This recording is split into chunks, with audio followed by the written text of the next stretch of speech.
Okie Hello, dokie. everyone. Hello. Hello. Hello. Hello. Say hello to the stream. Hello, stream. Hello, stream. Hello, stream.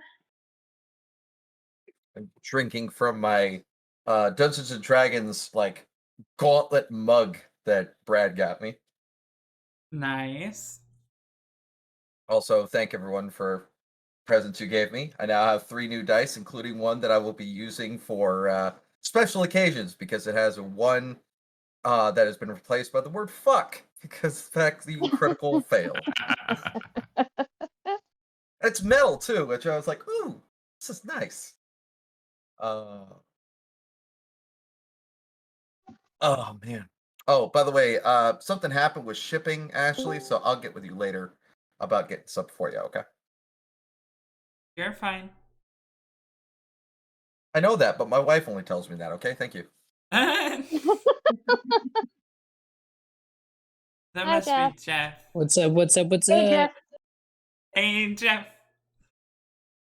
How's everyone doing? Doing good. Good. How are you? I'm good. It's been a week. It's been a long week. Oh. Glad we get to play. We had a all hands for our department yesterday, and the new VP of people was like, "We're like carving out these new teams. We're adding new things." I'm like, "Oh, that's really cool."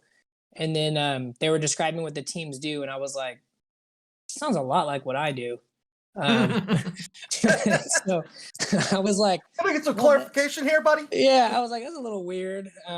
And so I had a long talk with her and a couple other directors today. And I was like, I mean, you guys are either like switching me or you're firing me. And I was like, so someone just needs to tell me like where I'm going, Yeah. like just like some transparency would be good. And they're like, no, we're not firing you. And I was like, so are you switching me? And they're like, we're not done determining. I'm like, okay, but you just announced it to like 80 people. So like, I don't, people are messaging me like, are you still here? Did you quit? Did you get fired? And I'm like, I mean, I'm here until they escort me off the premises. So Yeah. it's been a week, but I'm glad we get D&D tonight.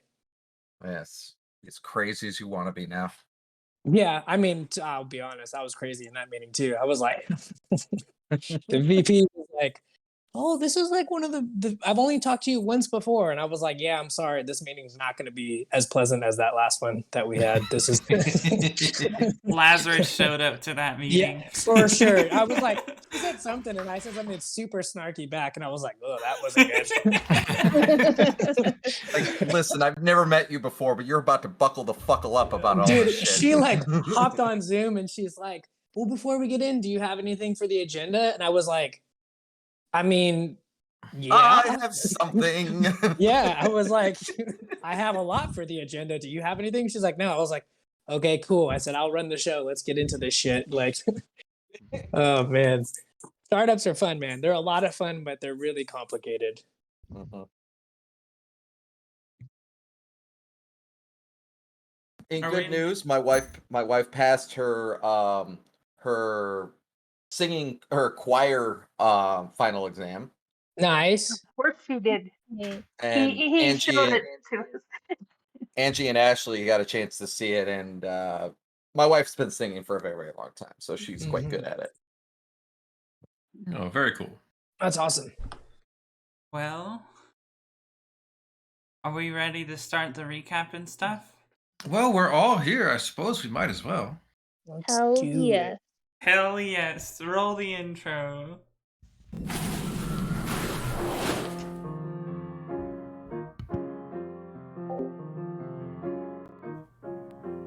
Friends, foes, and fiends, you're listening to Ghoulbusters, A Grave Adventure, the third D&D campaign in a continuity known as the Descendancy series, featuring Angie as Aaliyah, Ashley as Althea, Brandon as Ari, Brian as Avon, Jeff as Joyblade, Rosie as Arabella, and finally Brad, our game master and advocate for fate itself.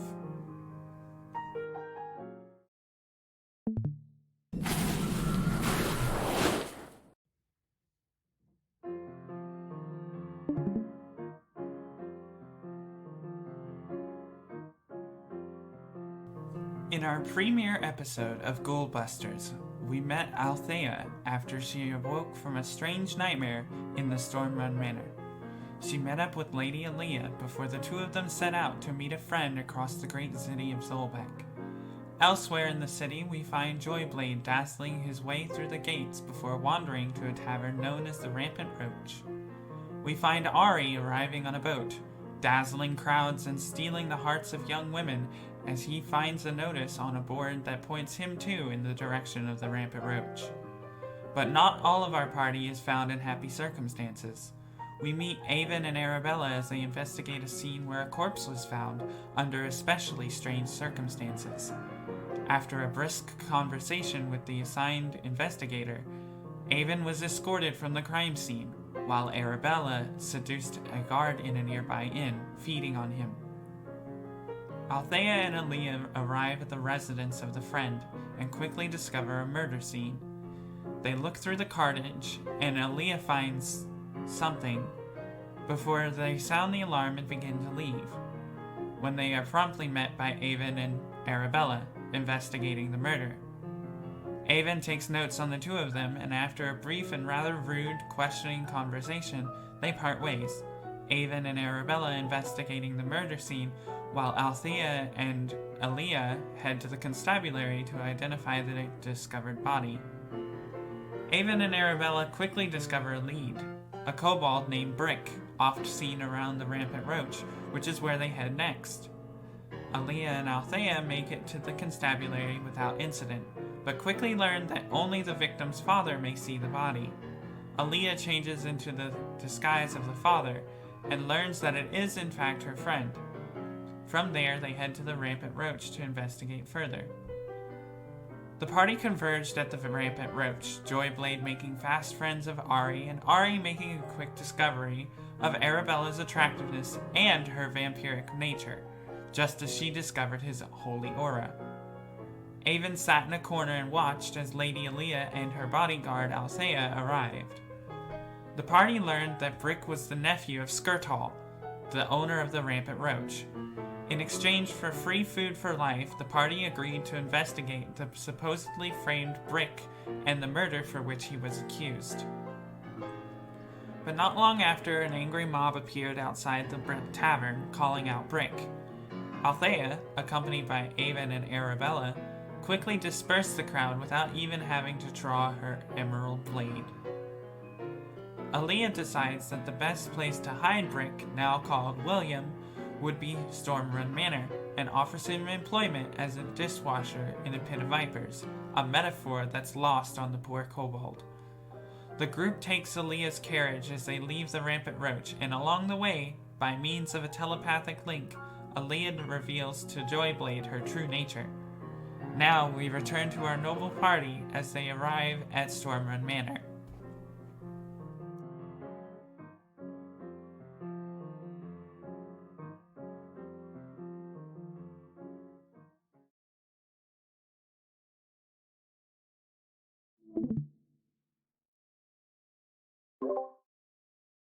Well, Brad, are we ready? Well, I'm ready. Are you guys ready?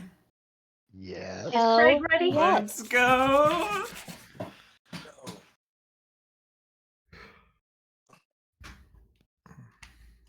All right, then. I guess we should get the bear bot.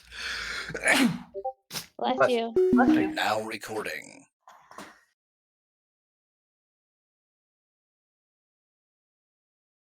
Okay. Bearbot is here. Everyone is in. We are ready to play. We pick up where we left off. Well, a little ways after that, as you guys have made the journey from the lower southern parts of the city over into the central ring, the upper class area as it is now. It used to be the royal district back when the monarchy ruled Zobek.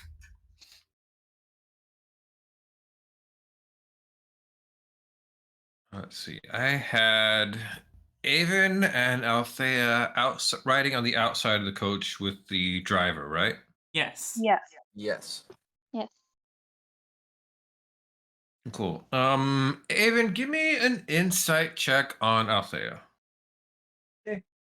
First one. Natural 20. Natural Oh, 20. Very nice. nice. Um, Who do you want to give the inspiration to? Althea, because she's the only one I can currently see. Althea already has inspiration. All right, fine. Then it's going to go to Arabella. Arabella already has it She due has it. to the morning riddle. Got it. Fine. Joyblade. He seems like he could use a chip on his shoulder. He doesn't need it. I'm taking it.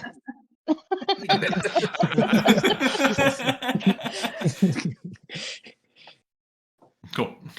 Get that over to Jeff. You've been trying to gauge Althea the whole ride over here, and you're clocking back a few of the things you noticed about her earlier. The weapon she carries, that light amount of noise she makes despite wearing spike-heeled boots, the incredible balance she carries with it. And as you're sitting out here, she kind of fiddles with her sleeve for a moment. You notice on the back of her hand and a little ways up her arm a series of circular burn scars. Okay. I will slyly. Oh no, hang on. On a nat 20, I'm not done yet. Oh. On a nat 20, you recognize these scars. They're very keen in certain circles. Only a couple of people really have these scars. Because these scars come from one person in particular. The most famous and also infamous swordsman in the Fey courts. Aha. I really needed to mark my names up further. But it is the duelist known as Tarm Sridard. Can you write that down? I will put that over in the Roll20 chat. I had the R and the E changed. Got it. Tarm Sridard. Swordsman. Got it. Cool. Avon will kind of just look at the scars, and I guarantee you the person that told him about it was his former partner. Like, because he was very charismatic in talking about things, and it was about, I would say, about a good 100 years ago or so. But legend goes around for this kind of guy. And he'll just kind of look at that and then just like mark in his notes a little bit. Okay. Won't even say a thing to her. Won't ask questions about it. Because he doesn't want to give off a wrong impression that he's trying to investigate them, because they haven't done anything wrong and there's no reason suspicion. So, but he will mark it in his notes. Cool. A few moments later, your cart pulls up to the front gate of the Storm Run Manor. There's a few guards standing out front. They see your coachman over there. He signals himself. They're coming back, and with your 21 passive, you immediately see like subtle hand signs that are being done with the guard and the coachman. Like, because the guards can see there's two of you up here. You guys didn't leave with them. Yeah. And you notice the coachman making these subtle, like he's adjusting the button on his coat, and then he like sweeps his hand across to the side. He's either telling them your guys are cool, or he's telling that guardsman to steal second. You're not quite sure. Not 100%, but one makes more sense than the other. Okay, gotcha. And Avon will keep his normal complexion and everything as we're coming through and everything, even though a little bit of him is kind of freaking out, because it's not often that you're able to actually get audience with the Storm Runs, let alone someone who's been around this long and has seen essentially almost their rise to power. Mm-hmm. So it's kind of it's like you're scared but also excited at the same time. So scare-sided. Pinkie Pie calls it nervous-sided. Nervous-sided. Yeah. Gotta go with Pinkie Pie. Mm-hmm. The gates open up, and the cart moves forward down a long entryway past a beautiful garden that must be magically kept, because a lot of the vegetation has obviously died in the winter. But everything here still looks green, just also covered in frost and icicles. It makes for a very eerie and almost unsettling appearance, but also beautiful in its own way. As you make it all the way to the front, right outside, the coachman hops off and goes and opens the door to the carriage. My lady, we've arrived. All right. Let myself be helped down. I assume I get help. Yeah, coachman immediately is like At least when lower I'm down here, the I little do. steps and stuff. Yeah. Yeah. I don't think I bothered to wait for it earlier, but Hmm. all right. I hop down and turn to the guards and say, I will be needing guest rooms made up for my friends here. And yes, that's all. You How see, late is it? I think we said it was just setting sun when you guys were dealing with the mob, so it's just gotten dark. And I believe we'll be taking supper together, and that will be all. You see a couple of the maids curtsy and go head off. One of the main butlers, Tavaro, is a half elf, older, slicked back hair. Just kind of comes forward. Of course, Millie. Will you and your acquaintances be dining in the main hall, or shall we set up meal for privacy? I think privacy would be lovely. Thank you. And I will try to set up Brick to go with one of the servants and see if they can help him figure out what they have most need of doing and teach him Tavaro what sees he. you doing this and goes, "My lady, is this what This is is going on here?" Billy. Uh, this is Billy. He was looking for work. I see. You have offered him employment here, my lady. Yes, I have. Yes. Roll I'm me certain he can at persuasion. least assist with the laundry. Roll me Okay. persuasion with advantage.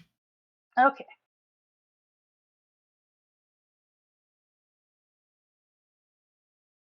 21. Nice. Immediately nods. He said, "I shall see him sorted personally, my lady." Thank you. Mhm. Sets off. He claps his hands. Another maid comes down there. Um, you see, she is a Haragon, which is a bunny person. Yes. Kind of starting to realize a lot of the new races in D&D are all certain animals.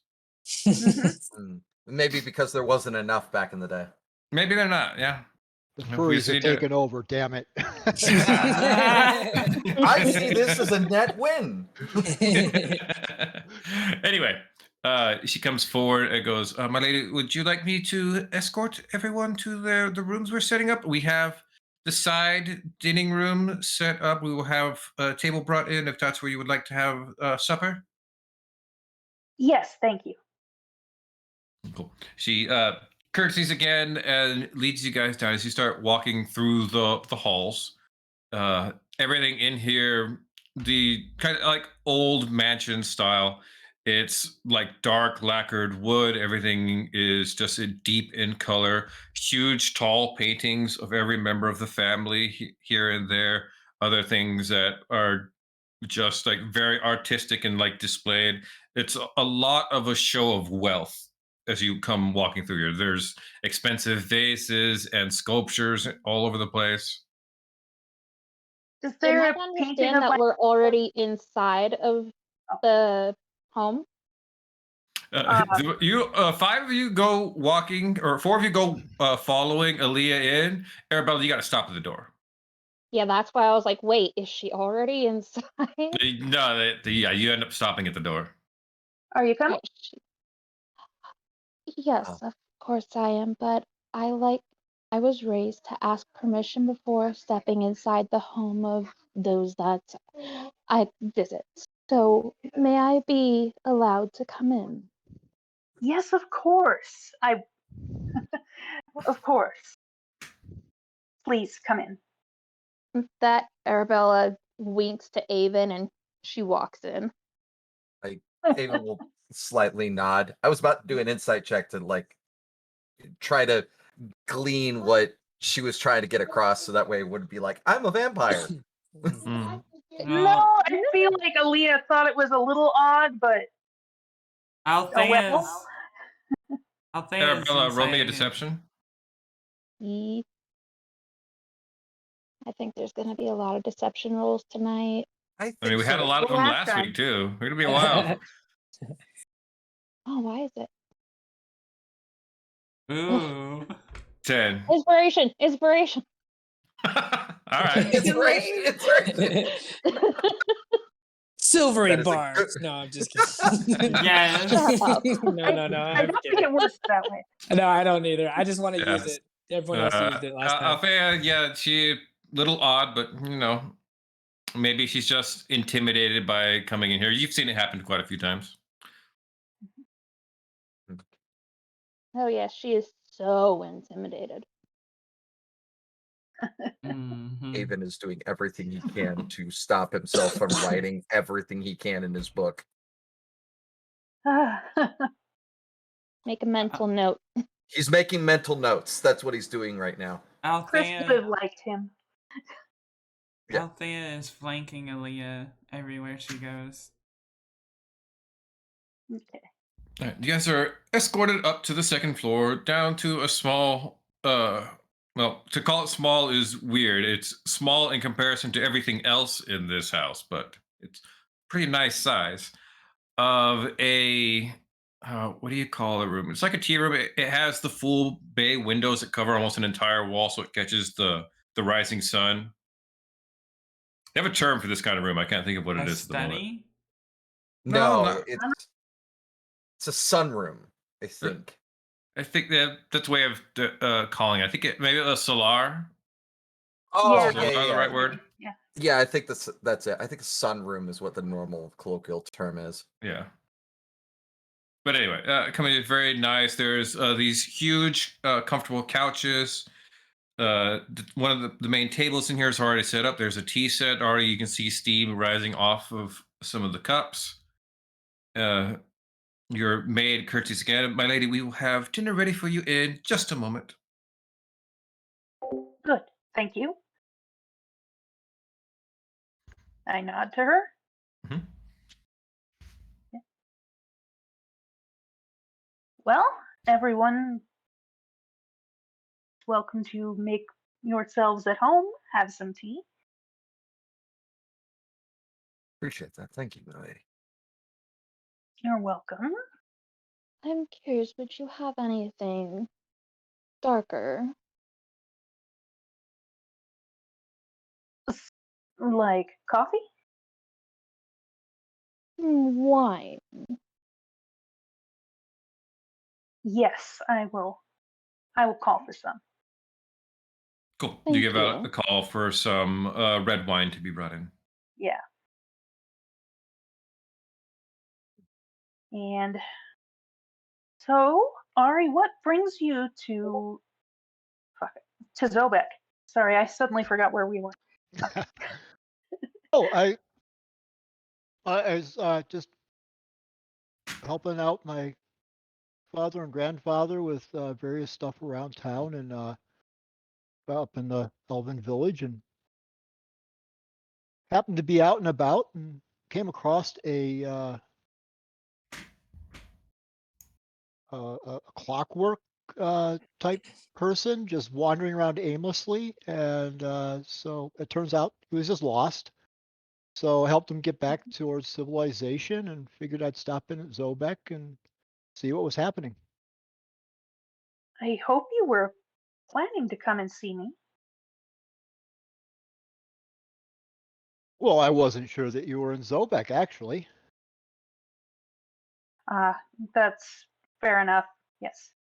I've been here for a while now, staying with my auntie. Ah, I see. Um, What does one do in a big city like this? uh, if you're me, you mostly are tutored. But other people, I think they get to go carousing. I don't, whatever they do. I guess at places like the Rampant Roach. Sometimes I get to go out and see plays. Hmm. Everyone is so quiet. Please, we were all talking before. I mean, You got on the please ride come over, in, you sit all wouldn't down. shut up. I know. uh, Did you see Okay. our last show when we came through town?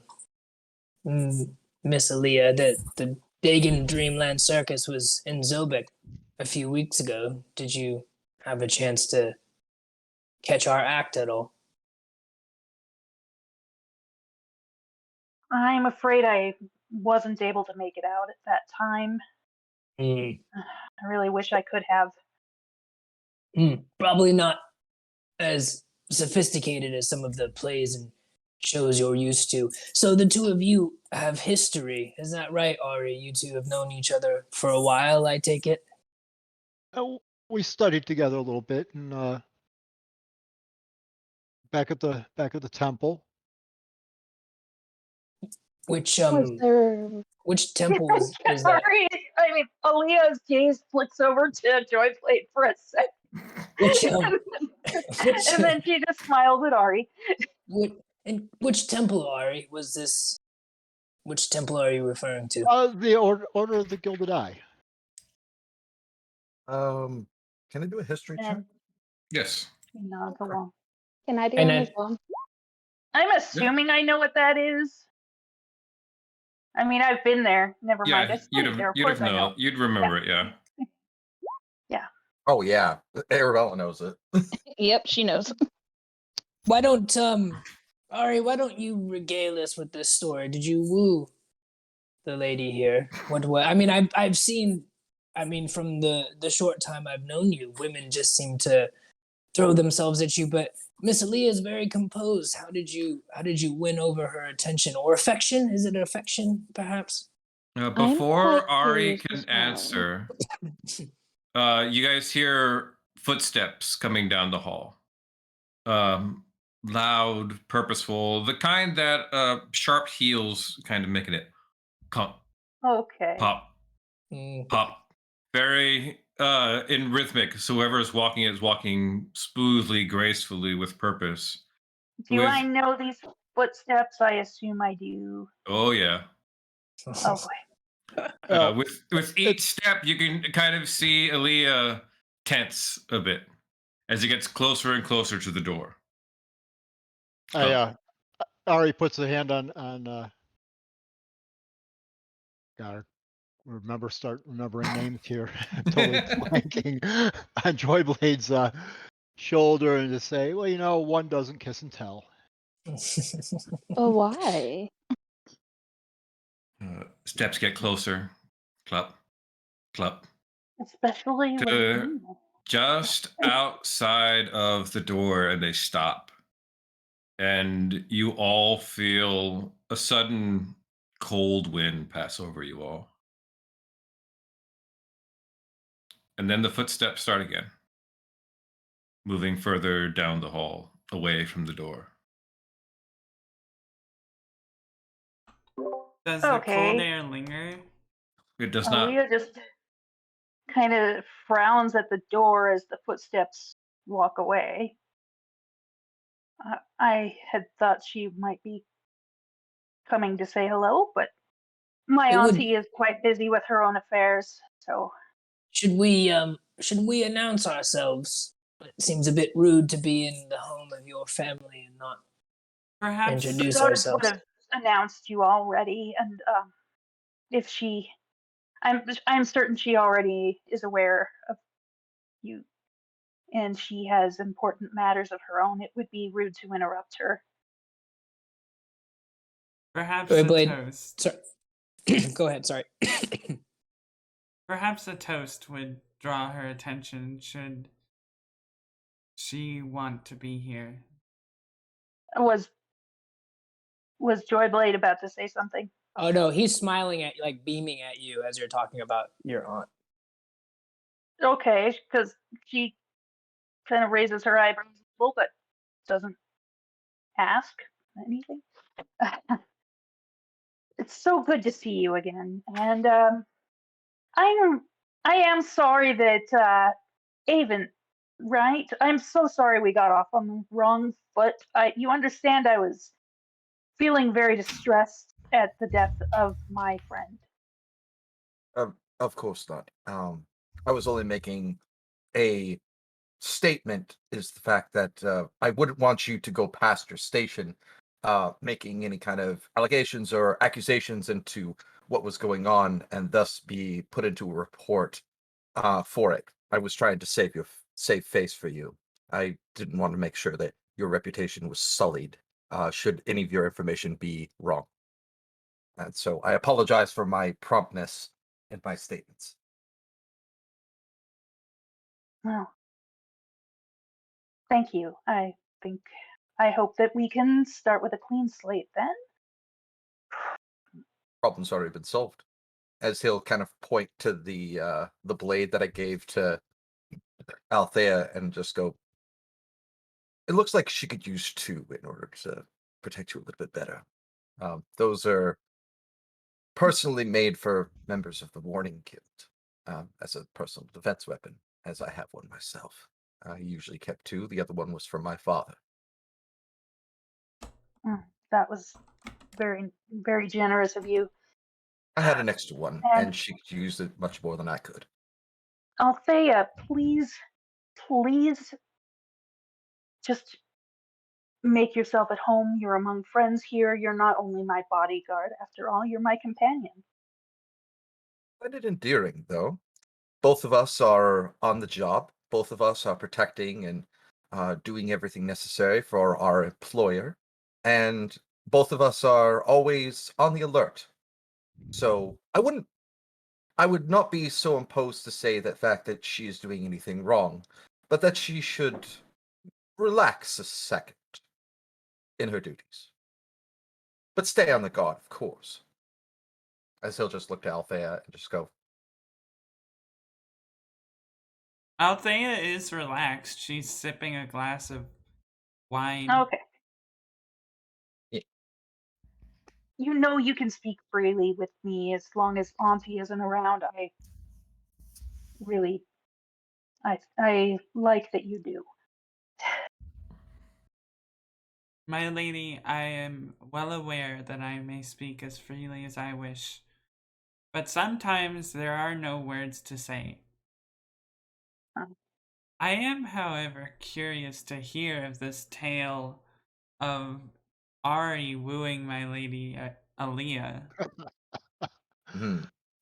As would I. Aaliyah just kind of smiles and looks down at her feet through her eye and like looking, yeah, just looking embarrassed. But Fortunately, she's at not that blushing time, or the anything. doors open up, and the servants start coming in with dinner. Oh, lovely. Right on time. I'm famished. excellent. As we are they putting it at like a table, like a dining table, or is it like what is the Yeah, like a the dish setup? is set in front of each of you, and like the tray, the top is Okay. taken off of it. I will. You'll see.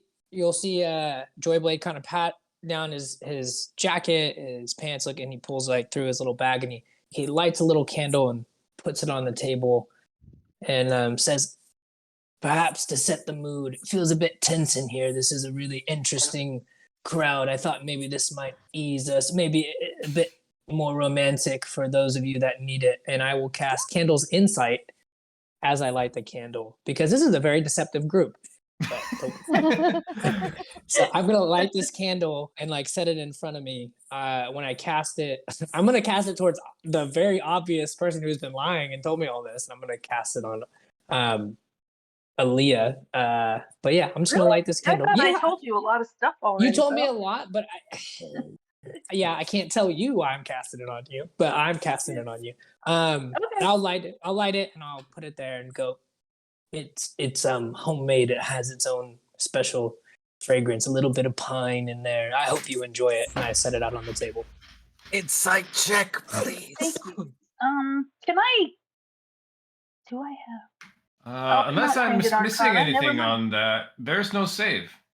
No, it just happens. Yeah. So what does it do? So Gives him If advantage you on insight? it depends or- on how honest you are with answering questions. If you're a little deceitful, the flame will flicker. If you tell a bald-faced lie, the flame will go out. no. That'll tell the whole table when I'm lying. Oh my I mean, god. it'll tell me. I don't think anyone else. I mean, All right, that's fair. well, Avon knows. Well, so let's see. Avon's got a pretty high insight to know that you did something. pretty good. no. Yeah, I'm not being truthful. I am actually going to be using my inspiration and giving myself the natural 20 and giving the inspiration to Aaliyah. Okay. Avon, I want you. You know that Joyblade has done something with his candle, but the insight alone isn't going to tell you what it is. For that, you're going to need to make an Arcana check at DC 12. Okay, cool. Oh yeah. 18. Oh, yeah. you know exactly what that candle is. I would honestly Silver bet Barb's that that one. Can I do that one? I'm gonna use this fucking spell. Now, so Anytime I re-roll that. I am damn not it. trained in Arcana, so I'm not gonna try Okay. to recognize it. it was worth a So- shot. So Avon will recognize that because his mother used to make them. Hmm. His mother is an extremely well accomplished alchemist. And seeing that, he's just like, he just narrows his eyes at the candle, looks right at Joyblade, and then looks down at the candle again, and just writes in his journal. Right in his face. I don't know how. Avon writes in his journal, "It's a little weird to not be on the receiving end of this candle for once." Yes. You would get the equivalent of whatever a telepathic wink is back to you as I see you eyeball me in the candle. But I Yeah. think that would be it. Yeah, you could tell that Avon knows what it is. Yeah, I think I figured the looking at me in the candle, I was like, fuck, busted. So I would give you the, like I said, like a little smirk and then kind of move on. But then dinner looks lovely. What did they bring us to eat? What would be on the menu tonight? I think on the menu tonight would be half racks of ribs Ooh. with lovely baked potatoes and a small bit of side salad. Oh, that sounds lovely. And Aaliyah definitely knows which fork to use for what. Althea is If like other digging people don't right know. in. Also using the Aaliyah is a correct. little more reserved about it. So we were all talking quite a bit on the carriage ride over, and it seems that everyone has gotten a lot more shy. But my Arabella, I'm interested in hearing what you hired Avon to do, since he mentioned you were his employer.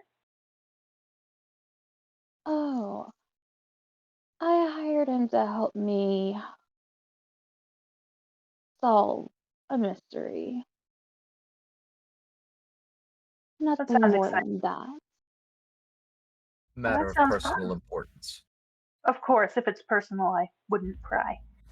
Not a problem. It's just no offense to anyone here, but we barely know you. And unless you are directly a part of the investigation that I'm doing with my lady here, then there's no need to divulge any of the information that's been gathered and ascertained at this moment in time. I understand. Apologize for my promptness yet again, but I value my contracts quite well.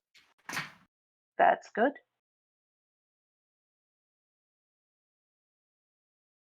Well, Arabella is like minding her manners right now, and she's eating the rack of lamb like very eloquently. elegantly.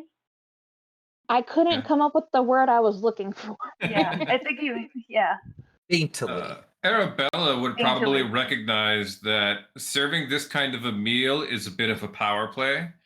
Only people with high class etiquette training can eat a rack of ribs cleanly without using their hands.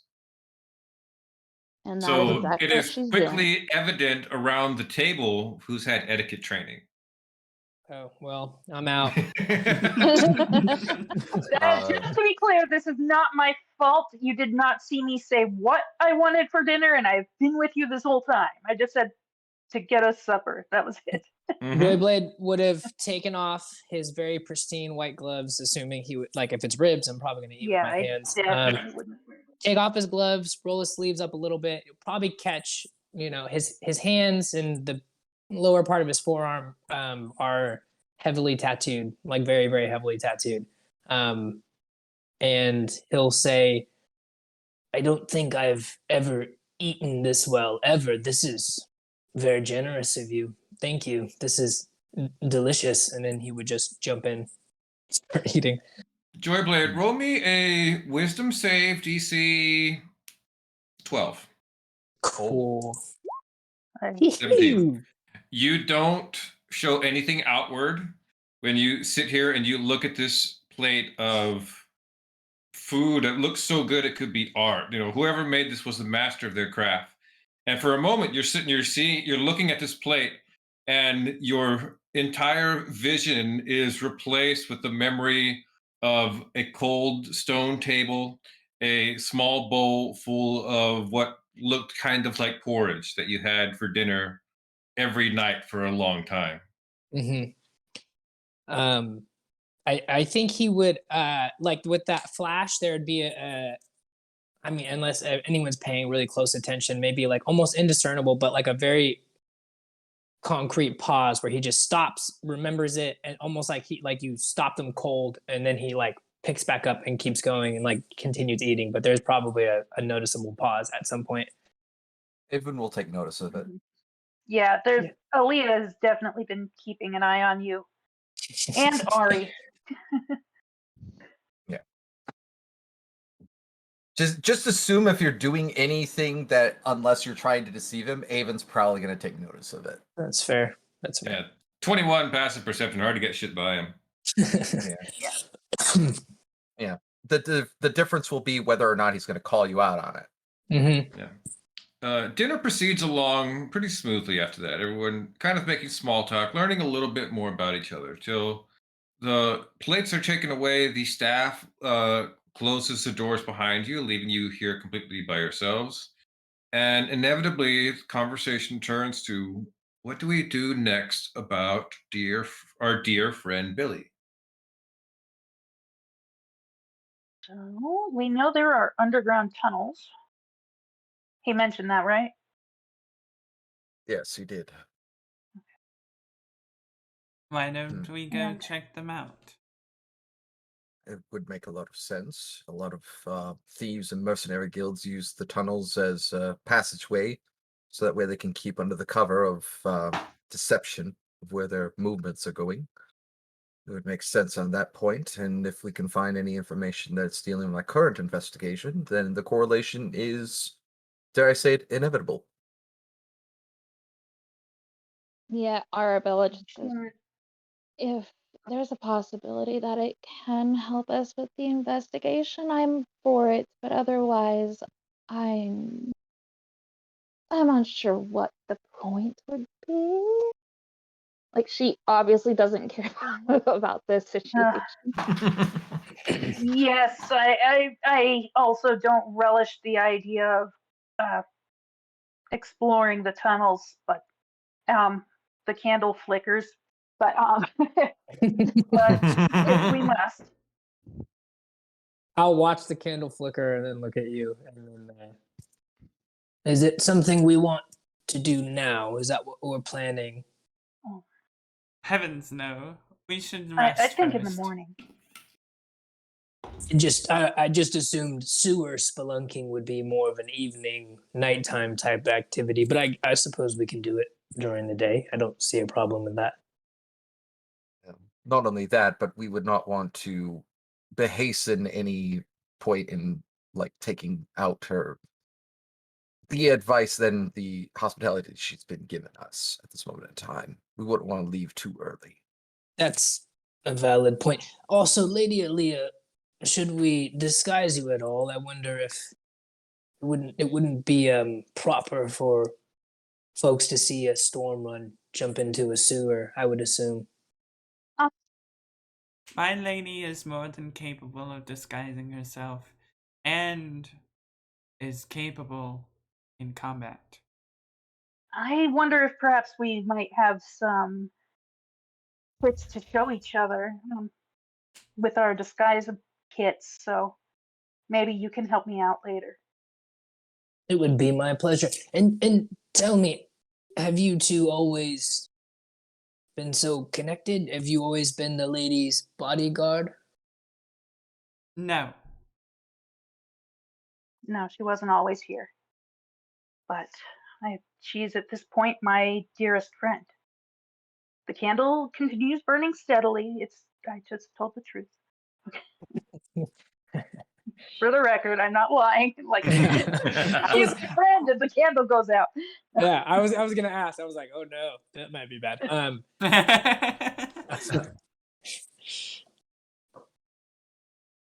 I, for one, would love to hear what Miss Althea did before coming to work for you. Yes, it's not often that we're able to see those who are connected to the Fey realm, especially around Zobek. I figured you would stay in the Margrave. Well, my training. Well, I think go ahead. My training was quite extensive. And after I finished it, I struck out looking for a place to put it to use.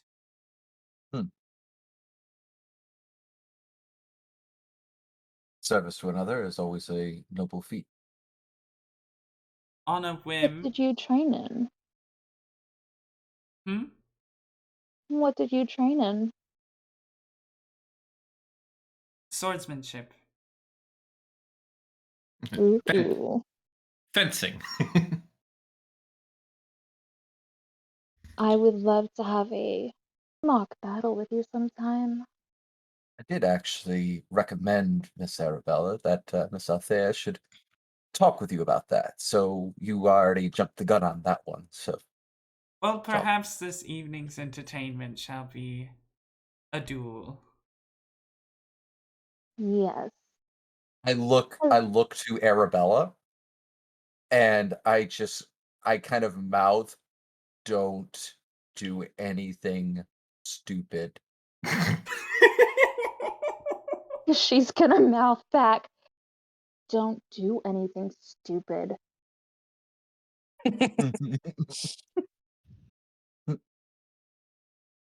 Do you have space for that, like a training room, perhaps, in this building, milady? And he'll look at Aaliyah. I'm assuming we have somewhere that we could do or just the courtyard. The courtyard would probably be your safest bet. Yeah.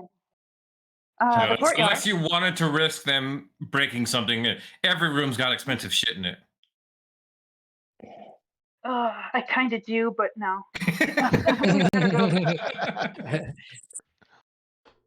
The courtyard is probably best. I don't want to annoy Auntie if anything gets broken. Again, Lovely. that is totally true. Is it true? I was gonna say, did the candle flicker? Yeah. Maybe it would flicker a little now that I think about it, because I kind of want to annoy her, but I'm also too scared to actually want to do it. So maybe it's a half mixed feelings thing. So yeah. Perhaps we should extend the invitation to your aunt then, lest we make her feel like we've left her out of the festivities. For this duel sounds incredible. I'd love to witness it, but we should probably extend the invitation. It seems like common courtesy now. Of course, we absolutely can't let her miss it. And the candle goes out.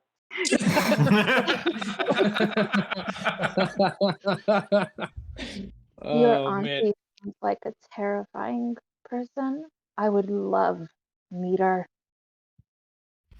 Of course. Well then, let's go see if she's available. I'll have someone check on that and make our way to the courtyard. If Wait, you're are all... you gonna send a runner to go call fetch- out fetch your aunt? Okay, your I aunt? suppose you have a point Oh there. boy. Like, no, I better do that myself. You're right. Althea was about to volunteer to go get her. I don't. I better go with you. And the guards will show the rest of you to the courtyard.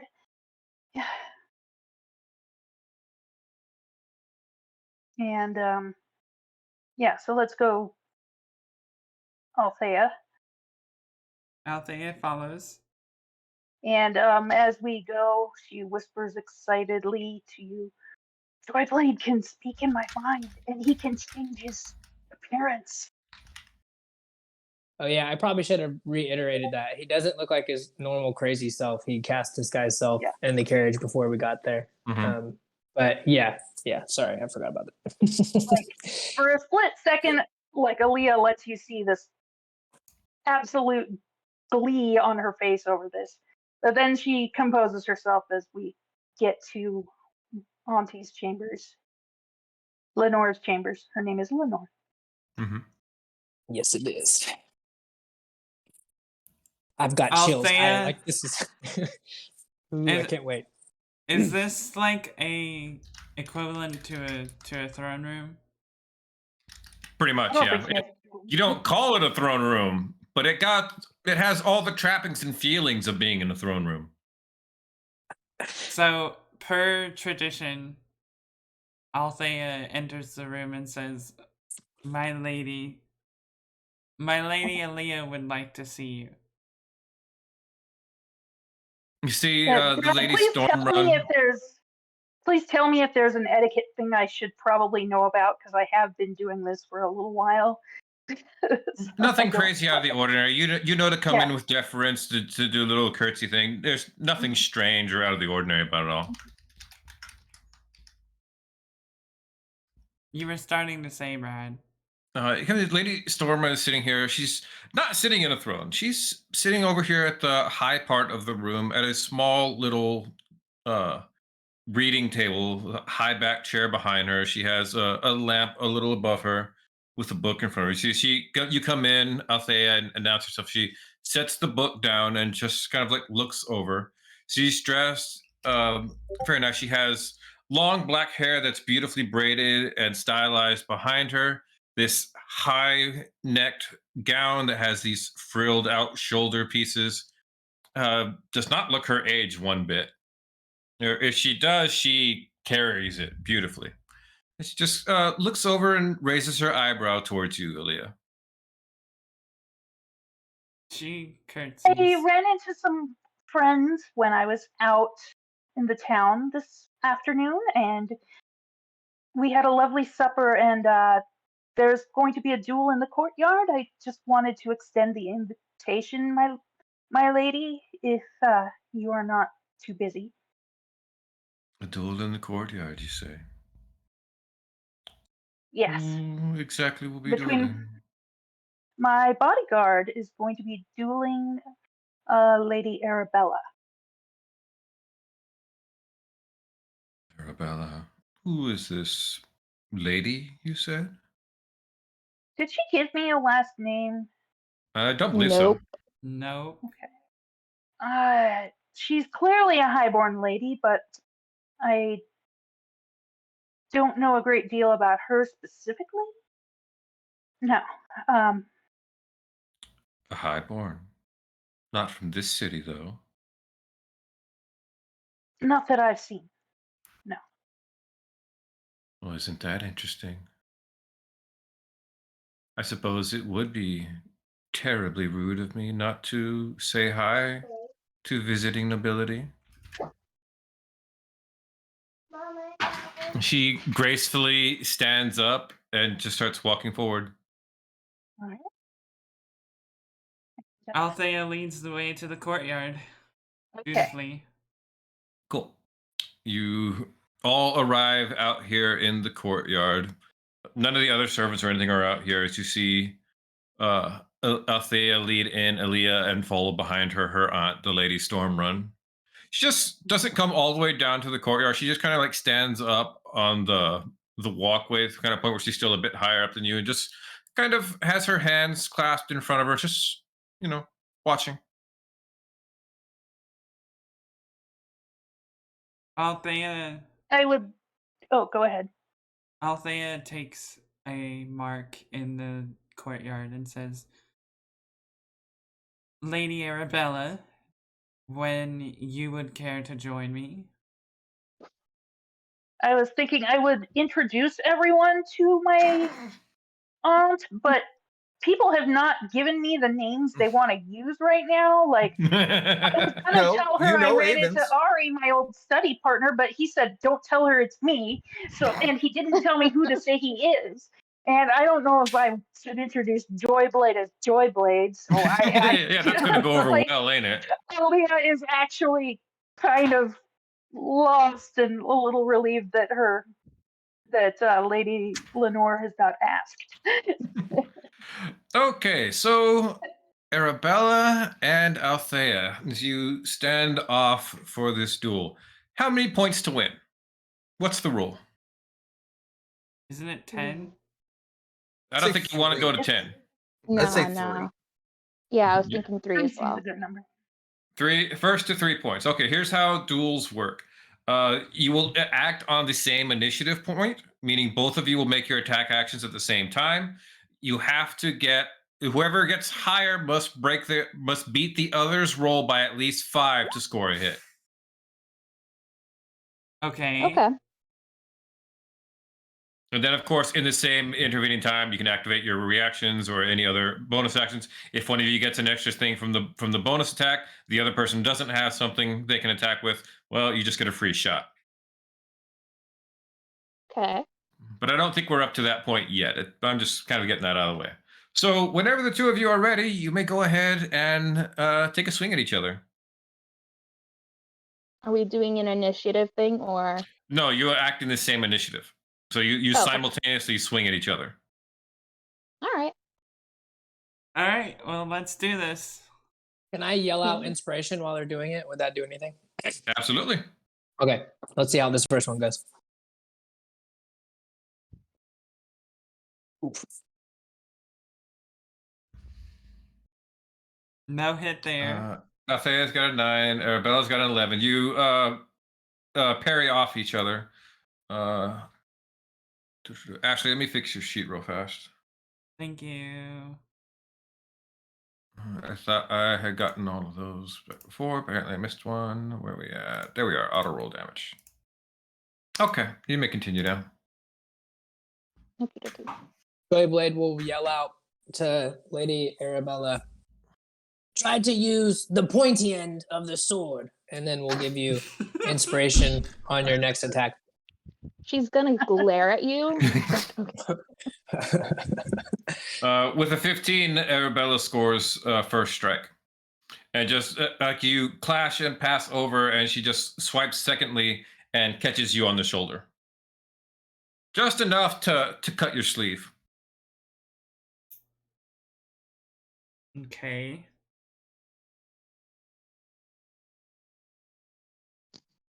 All right, one more time. Let's do this again. Ooh.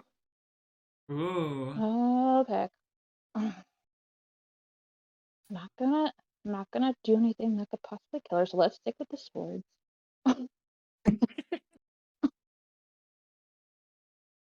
Ooh. You got inspiration if you want to use it. If it does anything, I don't know. Yeah, I don't think your inspiration is what, D6 right now? Yeah, I don't know if it'll. Yeah, it's not going to get enough to score a hit. Got it. Blades come through. Both of you are starting to move faster now. It looks like Althea has seen you move and is like, oh, I don't have to hold back.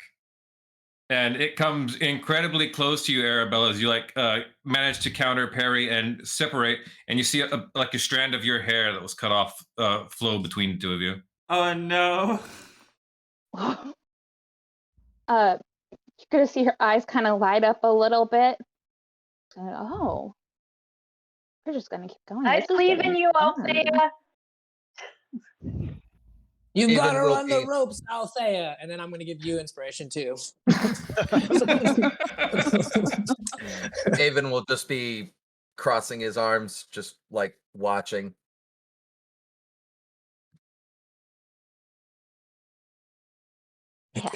God damn. This is going to take a while. You guys just better start rolling. Oh wait, nope, that's the Oh wrong no. No, no, let us go. One. Let us. Index. thing. That's an 8. Oh no. Oy. Oh, inspiration. Too late. No, it's not too late. She can roll the inspiration if she wants. It's a D6, right? Yep. Althea, you have an inspiration, a bardic inspiration as well. You both Oh got it, well, yep. then let me roll that too. Oh wait, that one doesn't give you the advantage one, does it? No, it doesn't. No, That's not the it's a same. D6. All right, Adds then no, I'm D6. not using mine yet. Not yet. Okay. I'm gonna Althea, use you it want on to roll this. yours? I'm gonna use it on this roll, the 13. On this 13? Yeah. Okay. 4, it's going to make that 17. Mm, I need to read something, but yeah. Okay. All right, yeah, I'm not gonna do that. Skylar, your teacher is at home. Sorry. Oh God. Your teacher's at home. Let's go talk her. There we go. 21. Oh my god. All right, one more time. Let's do this again. 9.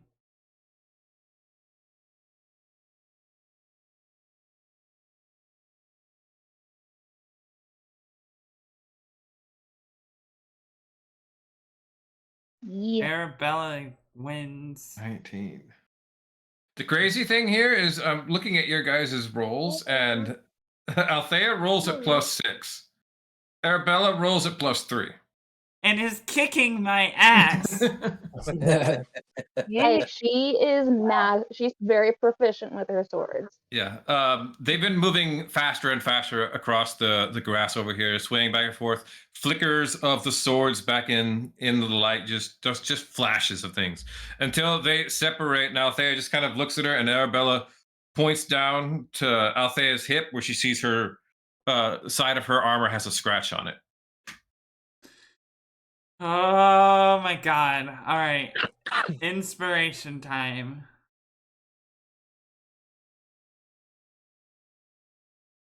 And I 15? burned it. Oh no. All right. Roll low. Damn it. 16. Hold on. Oh no. Hold on.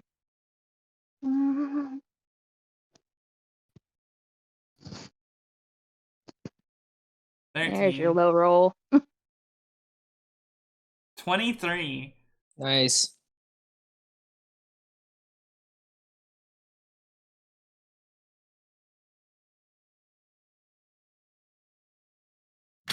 What? No. Oh. Jeez. 11.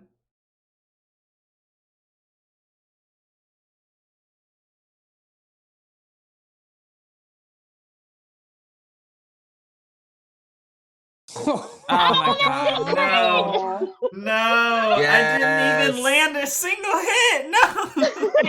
This is the equivalent of the blade pointing at your throat and your. Hang on. Let me do it. First of all, Arabella, who are we giving inspiration to? Who doesn't have it? This guy. Althea. I don't. I'll give it to Ari. Yeah, all right. Blades clash back forth. You're starting to breathe heavily, Althea, and then you start to get mad because she's screwing with you. She swings the longsword one-handed, then she switches grip two-handed, and then goes back again every time. She's not maintaining the same stance each time you come at her. And in that blind moment of, do you think, she's screwing with me, you overextend. As soon as it happens, you know it's happened. And then there's the clang, and all of you just see Althea's sword sink into the ground 10 feet from her. I give a polite golf clap. Yeah, same. I Well believe done, that's quite enough. both of you, experts in your craft. Well done. Hmm. That was Experts. an excellent duel. Thank you for the Yes. fun. She turns her back and walks away. A learning experience for both sides. Good if we understand two different fighting styles. Yes.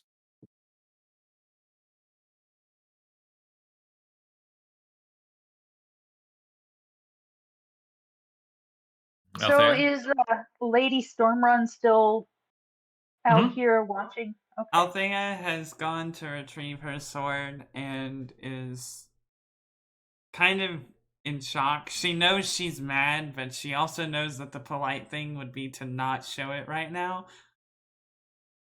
You walk over there, pick up your blade, sheath it. You're in that anime stance of you're leaned just forward enough that your eyes are no longer visible, hidden under your bangs. Mm-hmm. And Lady Stormrun comes and walks past you over to Arabella. Well, that was quite the sight. Who might you be, darling?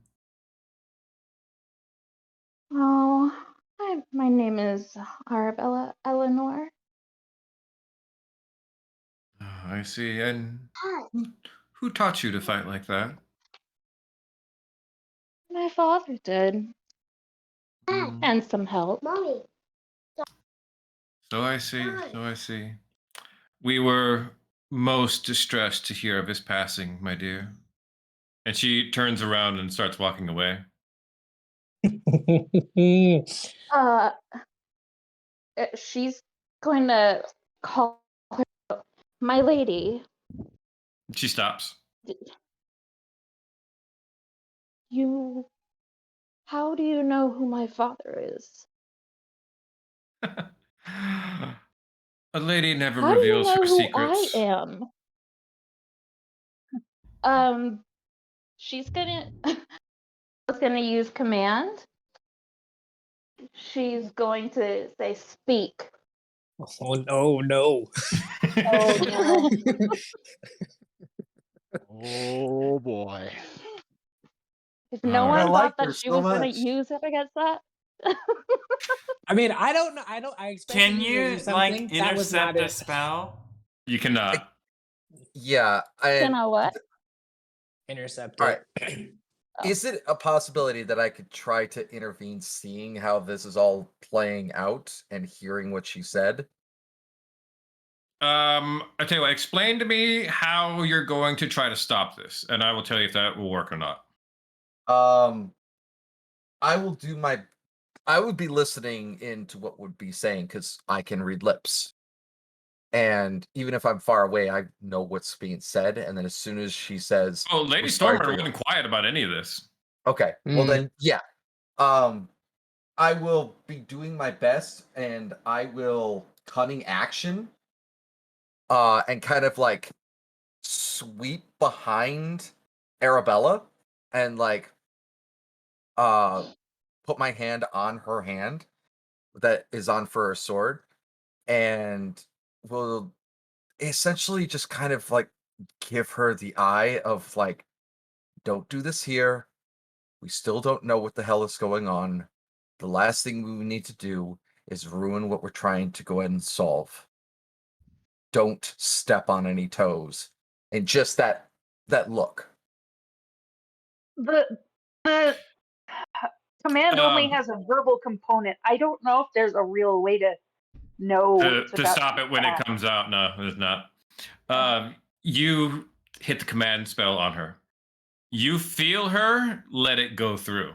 Like you feel like she doesn't even put up a resistance to it. And she just turns back around to you and smiles. I knew your father in the nobility circles, dear.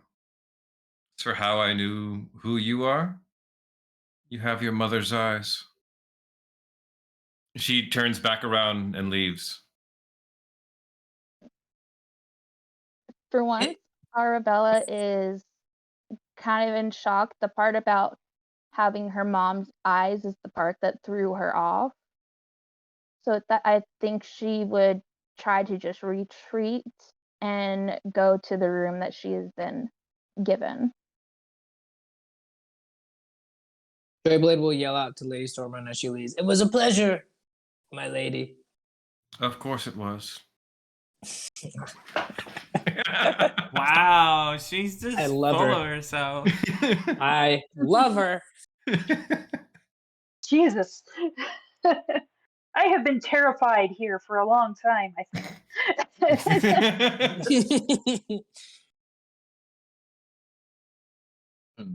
Let's go inside.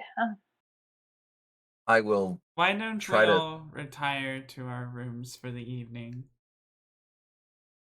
Mm. I mean, Arabella's already retreated to her room, so I will be following Arabella. Yes, I suppose it's late, and that would be best.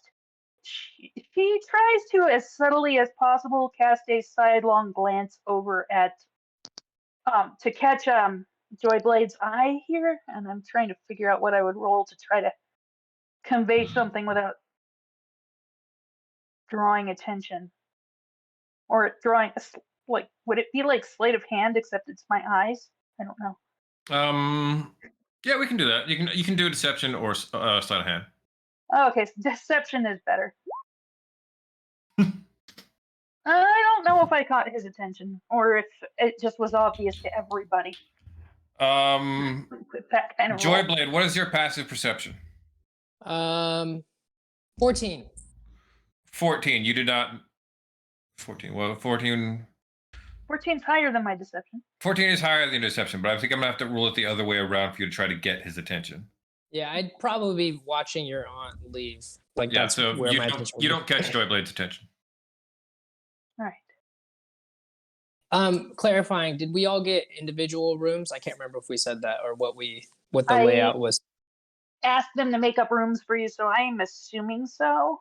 Seems like okay. she requested single rooms, which they have at the moment. They're not entertaining a lot of guests, so that was doable. Makes sense. Let's walk back to our rooms. Cool. You guys are all go heading back to your rooms. Yeah, Rosie, I was trying to figure out during that fight, goes, how did she get it so her gifts change every now and then? And then at a certain point, I realized she's flipping back and forth between one-handed and two-handed. I didn't want.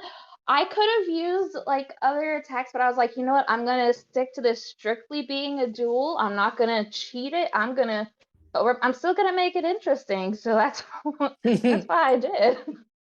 Yeah. I'm actually kind of mad about that. About me not cheating, or No, about the About fact losing. that I roll more points than you did, and I was consistently lower than you. it honestly fits for my character, so I'm not mad about it. It fits for Althea to be good at what she did, and she just got completely shown up. The dice gods are fickle. Yeah, but sometimes it you- plays that way. Mathematically, you should have gotten it, but no. And I home built field this to where advantage. Arabella is completely proficient with her sword work. Yeah, even though you only have a 1 in your strength. Yeah, like I saw that too. I'm like, how the hell is she hitting anything? That was crazy. I'm Okay. a pro. You guys all go and head back to your rooms. I bid everybody good night and Mhm. add, I hope we all have the chance to get to know each other better and talk a great deal more and head to bed. I head to bed. That's I was gonna try. No, I'm gonna save it. I'm not gonna do it yet. Never mind. Continue. Sorry. that's it. Okay. If you're doing something, I was going I'm not- to, but I'm gonna save it. I'll use it oh, later. you're killing me. Ashley, your weapon is a saber, right? It's a rapier. I thought you wanted to flavor it as a saber. It's flavored as a saber. Yeah. Flavor saber. Flavor saber. A lifesaver. Mm-hmm. A lifesaver. You go head back to your room after you've seen Aaliyah to hers, Althea. Everybody else up here on the second floor, the nice, well-appointed guest rooms, and you're back down on the first floor over in the servants' wing, your small little room. Take your saber out off your scabbard and kind of look at it. See the little bits of dings you got from your parry strikes, and set about taking out your whetstone and grinding those off, getting it back into proper shape. As you're doing that, you look as you're just kind of lost in the rhythm and the meditation of doing a repeated work, and you see the circular burn scars that go up the backs of your hands and your arms. And we flash back to Althea at the age of about 13, when you had made the request of your caretakers that you wanted to learn swordsmanship. And so it came to be on this, your 13th birthday, that you were told to go and head down to one of the rooms in the palace. You come into the room, you're dressed in tight fitting clothing that allows plenty of room of movement, not the big frilly skirts and things you're used to, trousers, top, and come into this room that is mostly bare, except it's got one wall is nothing but mirrors. Another wall has this horizontal bar that's about waist high, and another one that's about knee high. And the other wall over here is adorned with all manners of bladed weapons. I was You about come to say in. a dance hall. It is just like a dance hall, yes. And you hear someone speak up. It's about time you got here. You know who I am? You turn and you gaze upon the vaunted combat teacher, Tarm Sridard, legendary duelist and teacher of very few. Tarm Sridard is a goblin of about 2.5 feet tall, currently clad in a black ballet leotard, smoking a cigarette that is held in a one of those fancy cigarette holders like Cruella de Vil, except his is longer than he is tall. I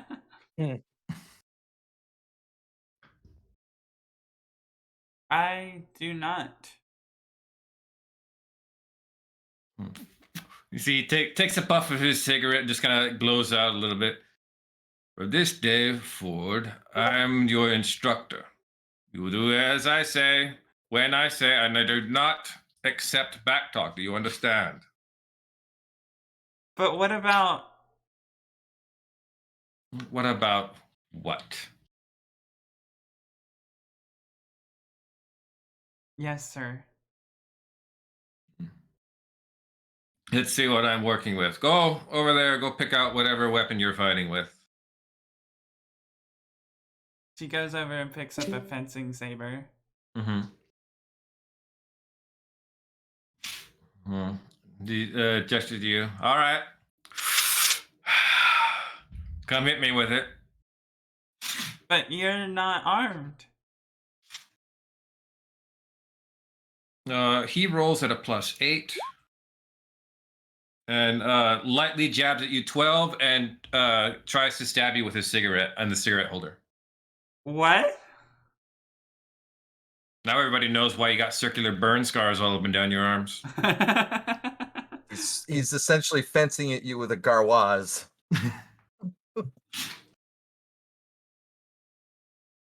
He stabs out at you like a quick little jab just to get you to move up. You saber flicks up reflexively, and you manage to get a quick little parry off it. Ah, not bad, not bad. Decent reflexes. 21. This time it comes in and you swipe at him. He darts to the side, jabs you right in the back of your wrist. Your footwork is shit. Spread your feet. Center your balance. Go again. Ooh, very nice. Yes. He darts back at you for it again. This time you step back with him, swing your saber up, and he jabs out, and then you see half of his cigarette hits the floor. You see, stops and appraises you, kind of rests the really long cigarette holder over his shoulder. You'll do. You'll do. Every morning, 8 to 11, you will be in here. You will learn. Now, come along. Put your leg on the bar over there and then touch your toes. Just like this. And he goes to the shorter bar, sticks his foot out, and begins to do stretches. Mm-hmm. She does the same. Mm-hmm. And that was the first day of your sword instruction when you were taken as an apprentice to Tom's Free God. By the way, who do you want to give your inspiration to? I'll give it to Avon. Thank you. Okay. As you do that, and as you are back through that series of memories, training with your master, you set your saber down, step off the bed, reach underneath it, and pull out a small wooden case. Flip it open and see where your second saber is held. And remembering that your master told you not to carry it until you were sure you could handle the responsibility of 2 lives in your hands.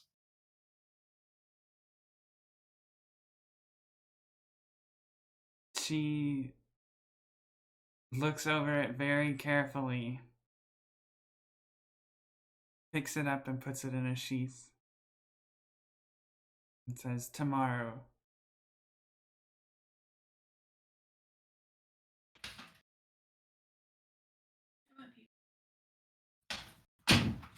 Cool. Set that there, and you go to sleep. I'm trying to think in my head what symbol Tarm would have, like his personal symbol, or sigil.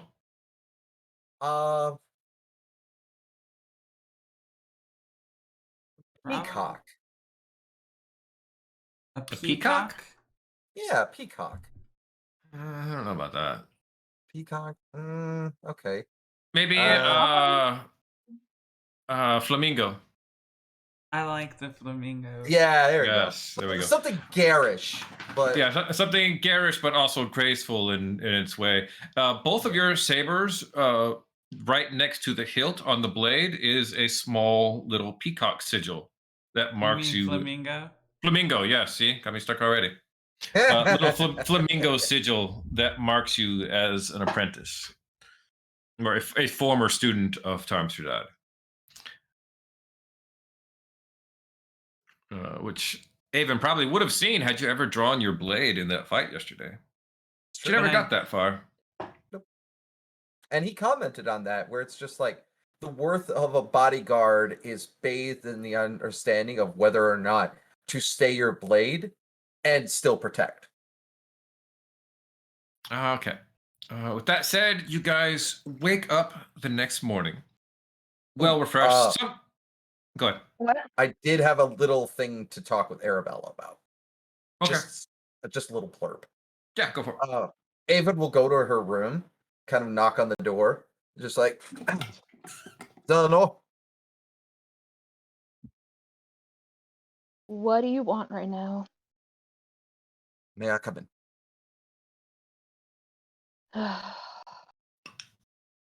She'll just Close. go open the door and let him in. Yeah, I'll slyly close the door behind, just like, listen, I understand that tensions are high, especially with what was going on to that point.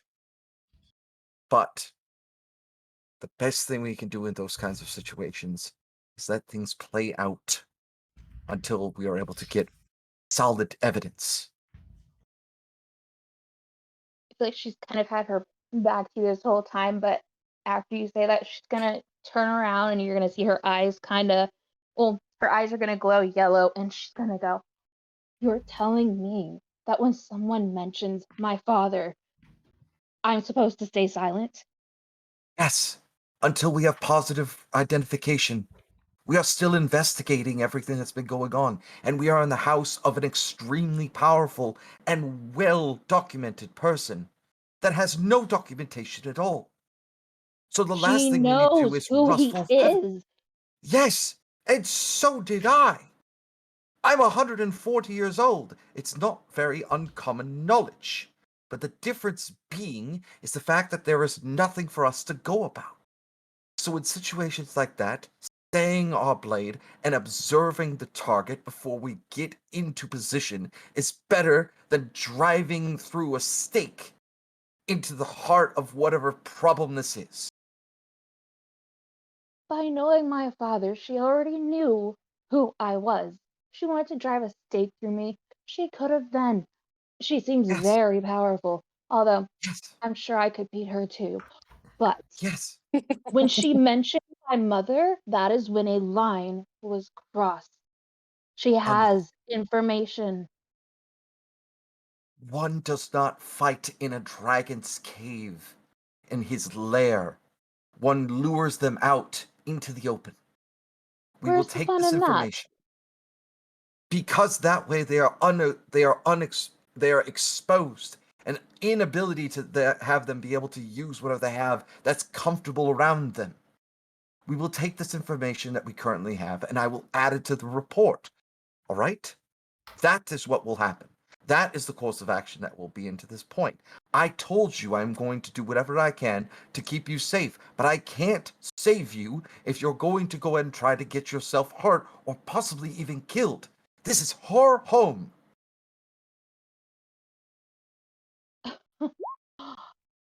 Oh my goodness. You're telling me that you wouldn't become defensive if someone brought up what you are trying to look into? No, because of the fact that my ability to understand the definition behind what we're saying needs to be interpreted properly. I want to know who killed my father. That is the And only information that I want to know properly. And I am here to help you do that.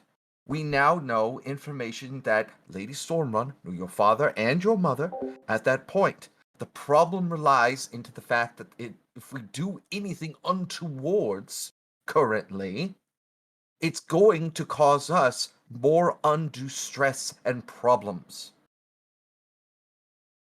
And that's why we solve problems. Are you not a detective that looks into problems? I am not a mercenary.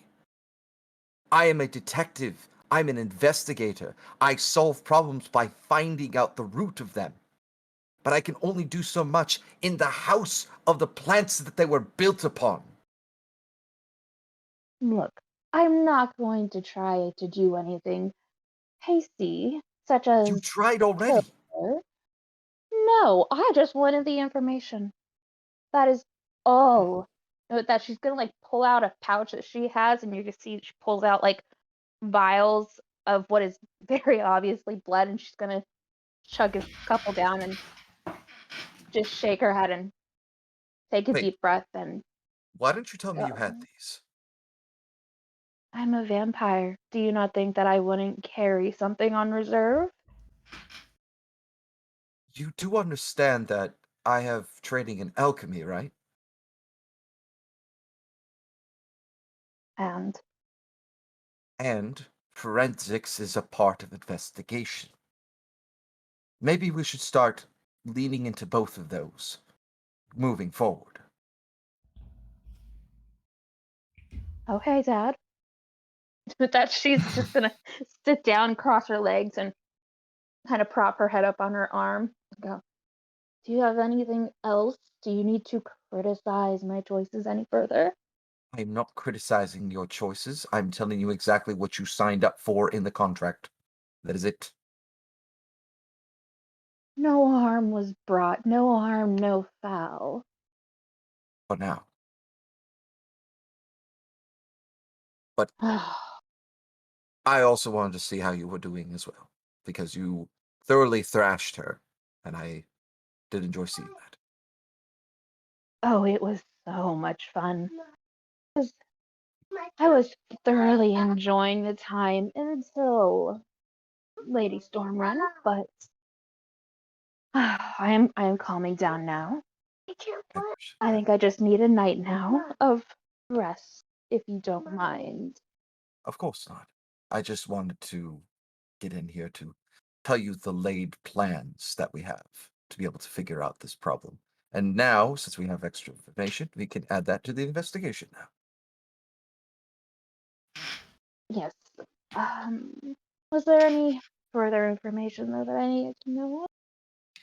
No, as he'll cross back and go, you honestly are quite good. The scars on her are actually made from an extremely accomplished goblin swordsman. That was her training. Ooh, One of the best in the world. who trained her? I'm going to. Nah, he'll at least be somewhat honest with their man by the name of Tom. Can I do a history to see if I know them? Yeah, give me a history check.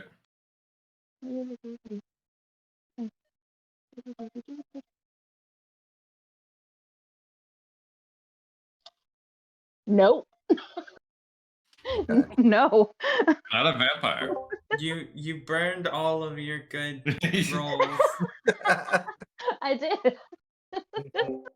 Arabella, you hear goblin swordsman and immediately go, no, No, no, there's no no. fucking way. Yeah. They're like, trying to think here. You think Avon's messing with you? No, I'm trying to think. Is there? I've got to assume there's got to be a high-ranking vampire swordsman. That like, no. So rooting for our home team. No. I'm trying to blank on what I would think of a name should be for him. No, Lestat Vanderval is the best swordsman in the world. Everyone knows that. And the second greatest to ever grace the world is George Reynolds. Oh my god. Yes! He just got to He carry rears over his into our southern campaign. head. You know you With all the- miss George Reynolds. I With the miss third him one- dearly. Wait, Smooth as silk, George would the Reynolds. third one be would the third one be Arl? Arl's good, but Arl doesn't meet this like swordsman discussions. They don't talk about spellblades because they feel like they're basically Cheating? a different. It's not cheating. I would say some refer to it as cheating, but the masters just refer to it as like a different sport. What about Like Adala? Okay. the difference between football and and soccer. It's just a different sport, different set of rules that they work under. If you're talking in top three, then Tarm would be in consideration of top three in the world. Okay. Yeah. I wonder if Adala would be on that list anywhere. Probably in Would depend on how much notoriety Adala sought. That's a good point. yeah, it's true. She was a princess. Adala? Yeah. Oh, Yeah. okay. And the parents adopted After her? we were done, I was thinking of backstory. I'm like, she wasn't a princess. She was a second. That's right. She did become a princess afterwards, after the fact. Mm-hmm. Yeah, Adala's probably somewhere in the top 10. After that, Avon will just take his leave and we'll just look back and go, apologize for the way this is coming across. Like I said, I am keeping our well-being in check and understanding, as well as being able to find out what exactly happened is my main priority. I understand. But When my father is mentioned, I do not believe I could have the composure you are asking for. I shall try, though. Thank you. Discretion is the better part of valor. As he'll open the door and close it behind and let out a long sigh outside. As he would have, I'm going to sleight of hand. Yeah, I would have pocketed one of your blood vials. She would have kept those in, like, she would have emptied them and then put them back in her pouch with purpose of refilling them later. Roll me a perception check, Arabella. Please work in my favor. Nope. Avon slips one out of your purse when your back is turned. Asshole. Okay. Just kind of like shakes it, looks at the contents and everything, and just goes, I should really go ahead and get myself an alchemy kit, like Mother has. And so he'll slide it into his pouch and then head to bed. Well, to a trance. Trance, yeah. Yeah. Cool. Everybody good to move on to the next day then? Mm-hmm. Yes, I did want to. Well, kind of. I want to wake up early and try to. You know what? I'm gonna actually try to disguise myself as a servant and go to Joyblade's, knock on Joyblade's door. Okay. Like a little earlier than most people wake up. Got it. Cool. Go ahead. How early? Like super early? Probably like an hour or so before. When does everybody usually wake up here? Oh, I only sleep for 4 hours. I when mean, does the like staff wake up? in my The estate, yeah. majority of the staff probably gets up and moving at like 6. Yeah, let's say about there. Okay. I'm assuming that the rest of us are not going to wake up that early. Okay, so then yeah, he'll he'll get up and kind of make his way to the door very quickly, cast disguise self, assuming it's somebody, and then open the door. What do you're disguised though, right? Yep, as a servant, just kind of a mousy girl, and says, "Sir, I need to speak with you. May I come in?" Oh, certainly. And I'll open the door and kind of like extend my arm out. Is there something you needed from me? I hop in, slam the door shut, and drop my disguise. So, well, as in change. Yeah, I let go of my disguise, so you see Aaliyah now. Mm-hmm. And you know how Aaliyah. that probably looked to you, Jeff, right? Yeah, I do. I got it. Yeah. He'll kind of smile and go, "So tricky. Didn't even expect you. What did you need from me so early?" I want to know what you can do. Well, all sorts of things. And he'll walk up to like a corner of the room where there's like probably a shadow cast from furniture or something, and he'll snap his finger, and I'm gonna cast Find Familiar, and you'll see this mangy sort of black cat walk out from the shadow. And he'll extend his hand as it jumps up on his arm and jumps up on his shoulder. All sorts of trick. This is Mal, short for malfeasance. She's a companion of mine. What were you specifically That's looking? not what I mean. I wanted to know how you changed your shape. You said you always knew how, right? He'll lean in and go. Is it like what I just showed you?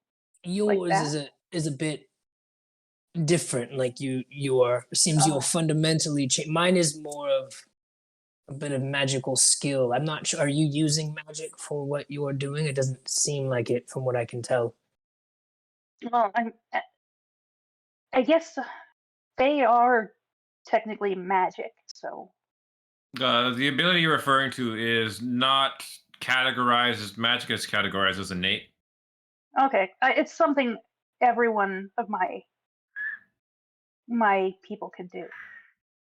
And so So you have used this skill to replace the actual Aaliyah Stormon. What was to help her run? Why was she running away? She was running off with some musician. Uh, it was a red-headed girl she was running off with. She shrugs. I just helped encourage her and took her place. And From she smiles. what you've told me, this doesn't seem like a pleasant place, or at least maybe not as pleasant as some might assume with looking out from the outside in. It's this glorious estate, all this money, notoriety, and wealth. But you've been on guard since we've been here, a bit uncomfortable, maybe even. Why would you take her place? What was in it for you? I'm investigating this family, and I would like to insight check that for sure. um, uh, oh, that's not gonna very good. roll deception. Oh, that's pretty good. I wish I had my Yes, candle out. I'm investigating this family. I do Yeah. kind of have to tell you things, but you have to really maybe I'll drag just, some of it. yeah, no, I'll kind of Uh, nod and go, was there a particular thing or just several things you were investigating? yes, there's a particular thing. Although I've been trying to learn all I can. Is She's it? looking at you expectantly. I will, I'll speak into your mind now, afraid that like I don't want anyone to overhear. Is it something uncouth? Is it somewhat dastardly that you're looking into? She laughs a little bit and responds in your mind. We're trying to figure out if she may be the person responsible for this endless winter. Hmm. That's quite the mystery to unravel.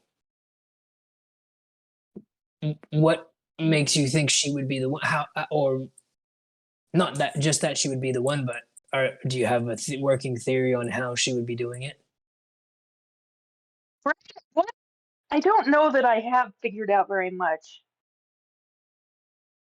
Brad? No, you haven't. And Okay. you didn't terribly have suspicion on this family to begin with. It was a concerted effort to check on several families. Yeah. I just don't want to tell him about a whole conspiracy unless I have to. Right. And I don't have to yet. No, I haven't got there yet. No. Um, to be fair, it could be one of the other noble families. We're just pretty sure it's one of the noble families. She has definitely gotten a lot more casual in her voice and mannerisms right now that you're alone, by the way. He will Um, kind of like as you're talking, like nod along, and he'll also reciprocate. So if your body language is showing more relaxed, he will mirror that as best he can. I wonder if you still might be, if not exactly like me, a He'll little bit like me. temporarily shift his disguise around to show you, just give you a glimpse at, I mean, what you've seen already, and before he brings it back and kind of looks at you and says, I'll be honest with you, milady, I'm not quite sure exactly what you would characterize me as. What category? I'm not sure. I haven't met anyone else like myself. It sounds like there might be more of people like you, though. Is that correct? Yeah. So did you know your parents? Were you, I did. what do I you did. know? I knew them well. They were horrible people. Oh, They were not friendly, not nice, and the type of people who couldn't hold a job but enjoyed blaming others for their misfortune. And I was often the center of their blame. you, were they, I'm sorry, but were they your real parents? They were my real parents. They blamed, Okay. I was born under omen. I'm not sure what you call it. That's what they said. That's what they insisted. And they thought this omen brought about bad luck. And they blame me for a lot of what went wrong for them. Not pleasant people. I do not miss them. I'm sorry. Gee. Well, I guess that means maybe you're not like I am then. Some of us sometimes end up orphaned because that's sort of the nature of how we work. And I wondered if maybe you were an orphaned one of my people. I struck I it admit out I very, kind of hoped. very. I'm not quite sure. Maybe there's overlap between the two of us. I'm not sure. I did strike it out on my own at some point. And he'll sort of hesitate and think for the words. But I certainly ended up on my own. Sure. That's how I ended up in the circus. That's where I learned a lot of my tricks. But no, I knew my parents, unfortunate as it might be. Ah, well, I'm sorry. He'll kind of give you a nod and say, I'll do my best to learn from Ari what the nature of the true relationship with Lady Aaliyah was and fulfill my end of the bargain. I will do the same for you. And he'll smile and he'll lean in really quick and he'll say, I'm not sure I told you exactly what I was looking for. No, but I meant to ask. Oh, You I'm sure mentioned William Stormrun. What's your interest in them? we'll figure it out. All right. I just think it would be easier for me to help you the more you can tell me. Sure, I just think perhaps when you deliver the information I need, I'll know. In the meantime, you can just tell me everything you know. Oh boy. Okay. What? So we're gonna be here a little while talking as I go over I will the say family tree and just before we like zoom out, I want to. Joyblade wants to ask you what your actual name is for sure. Like he would now that you're not. I mean, you're not Aaliyah. I would assume out of character that you would have your own name. Is that right? she does. And she says, well, I will tell you if you want, but it's safer for you to call me Aaliyah. Mm-hmm. Do you want to know, really? Please. If I was to use it, I would only do so between our two minds. While you're women. thinking this and saying this, Joyblade, you look over Aaliyah's shoulder to where her shadow is against the wall. Mm-hmm. And the shadow appears, Aaliyah's standing in front of you talking. The shadow looks like it's sitting in a chair playing with a yo-yo. That's what cool. you had my shadow do the first time around. I know, right? Weird, huh? The shadow just, its head just turns as if it's looking at you, Joyblade. It just kind of, spirit finger waves at you. I'll give it the wave back. I don't like this. I Umbra. feel like I know where this is going. That's Umbra. I will reiterate to you, Rosie, I'd never do the same thing twice. I know, but oh my god. Okay, I'm gonna shut up again. So you've now been introduced to my shadow. That is Umbra. My real name is Whim. Can you spell it for me? You know, like whimsical. Whim, like on a whim. On a whim. No, I'm not a wimp. I am whim, as in whimsical. WIM.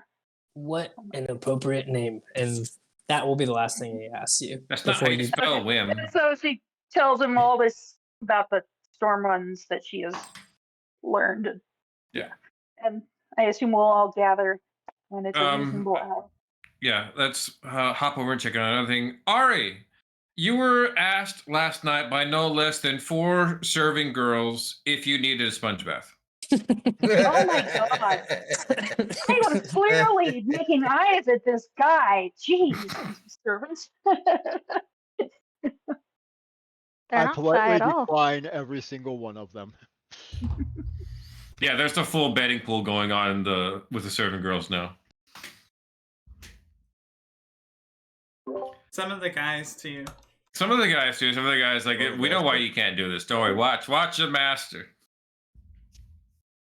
Um, Avon, you wake up and there is a note on your nightstand. Okay. It's not folded or anything. Simple piece of card, written in a number cipher you immediately recognize as one of your personal codes that you've only taught to a handful of people. Okay. Huh. Interesting. Why here? Well, Uh, do you read it? oh yeah, absolutely. It says need to meet you across the street in the park ASAP.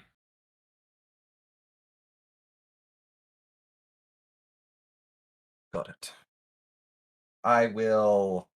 How far am I up? How far are you up? Yeah. Like what floor are you on? Yes. Second. Second floor. Okay. Mhm. I will. I will definitely. I will use my disguise kit, and I will turn my hair like a dark brown, and take these contact lenses that I have inside of it, and Mhm. change my other eye color to blue. So that way it's just the one that is the blue and the other one is the other blue. And I will find some random clothes that are in the actual dressing area, and I will grab those and put the a jacket over. And I will open the window and definitely kind of uh like shimmy my way down. Cool. You give me a stealth check. Sure. 24. Nobody sees this. You sneak all the way out, off through the gates, and over to the park across the street. Doesn't take you very long to look through these gardens and find a familiar figure sitting on one of the benches. All right. As he'll sit right next to the person, grab out a notebook and just start flipping through it, acting normal. Come sit over here next to a light, uh, kind of teal color scaled kobold who's got a pair of riding goggles sitting over his forehead. Other than that, he's dressed very dapper, um, button up white collared shirt, vest with a tie. He's got his side satchel over with him. This is the rookie investigator, Quarrel. Someone who you've kind of taken under your wing as you immediately noticed, even though he's only been working as an investigator for a year, he might actually be even better than you at this. Mhm. Is enormous amount of raw talent and insight ability. Yeah, You- and Ava would have seen this as the fact that like Quirrell is probably what, maybe 10, I think 12. He would have had to have been 12? 10 to start in the guild, and he worked his way up very quickly. Yeah, and so in his mind, Kobold years you only get up to maybe 30. So he's Actually, already Kobold lived to be 80. Kobold's lived to be 80. Kobold Still, lived to be 80. I like had to look it up in Midgard to be sure, but yeah, Kobold lived to be 80. okay. Yeah, but still that's quite a feat compared to his current age. So he attributes to that. Hmm. Since kobolds have like this spark of inspiration and like innovation compared to most other races. It's just in his mind, Corell's able to understand that he's able to take that inspiration and like innovation and apply it to investigations. So he writes, he takes out his notebook, starts writing, and just goes, "So, why did you need to see me this early?" Master Avon, it's good to see you. "See you too. Did you get something to eat yet?" Yeah, I had I had a little snack on my way out today. Hmm. Boy, you really stepped in it this time, Master. I am not surprised, honestly, considering the company that I keep. Tormwall is losing his shit. He heard about the scuffle with the mob. Was it really a mob? I hear you There's and like 13 people. some. There's Okay, 13 because I people. heard it was like 40, and some chick with pink hair took one swing of her sword, and everybody fainted. He he like shakes his head and just like there was no sword play. She didn't even need to draw her blade. All she did was intimidate them, and the mob, as he puts his quotations like with one of his hands as he's writing, the mob dispersed afterwards. Consider the fact that I was right next to her as well. Mostly it was due to the fact of it being a kobold that they were not exactly happy with, and saying the fact that he was at fault at the case.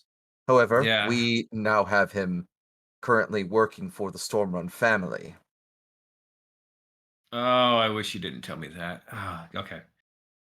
Well, Tormwall cottoned on to the fact that you identified yourself as a Warning Guild member during that altercation.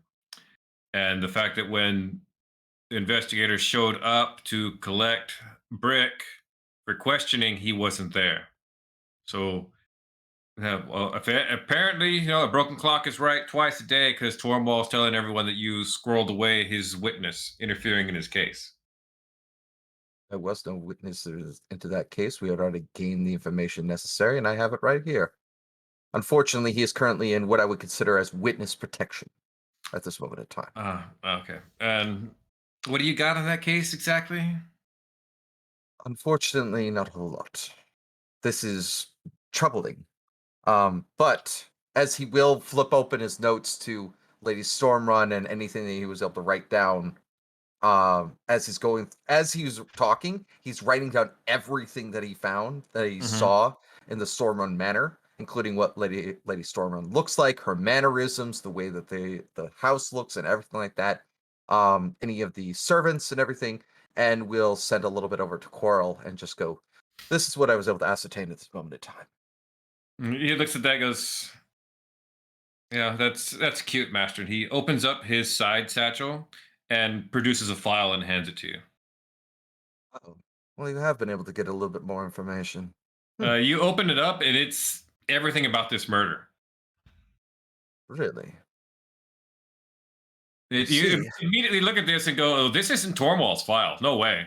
this is his own file. This is Quarles." Yeah. He goes, "Yeah, that's Yeah, mine. I want it back when you're done."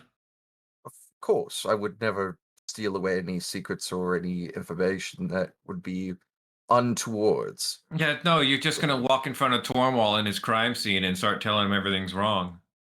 Yes, Yeah. because he was having everything wrong.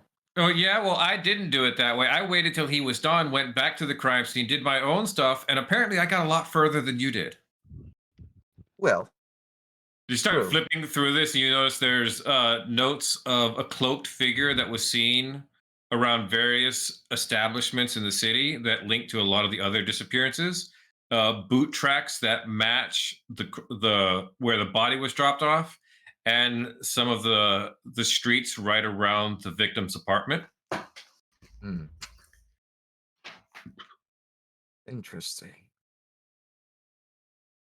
All right. Followed the tracks for a while. I was able to pick him up, but I couldn't follow it all the way. I lost him down in the cartways in the old catacombs. We were planning on actually heading to the sewers later on today, so You'll this will need actually help clearance us. to be walking around down there.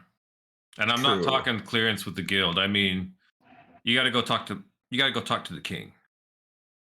Oh God.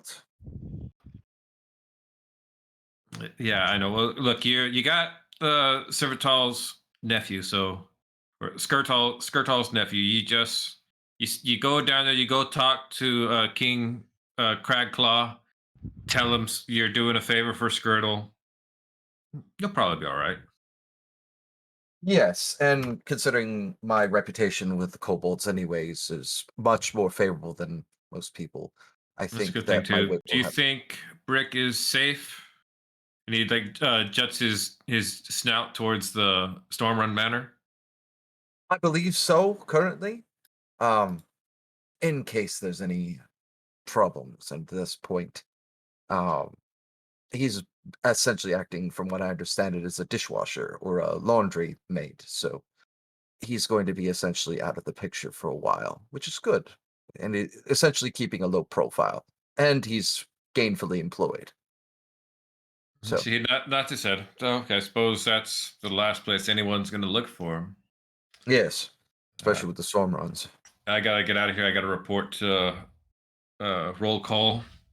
He stands up, kind of dusts himself off, points at the file. Remember, I want that back.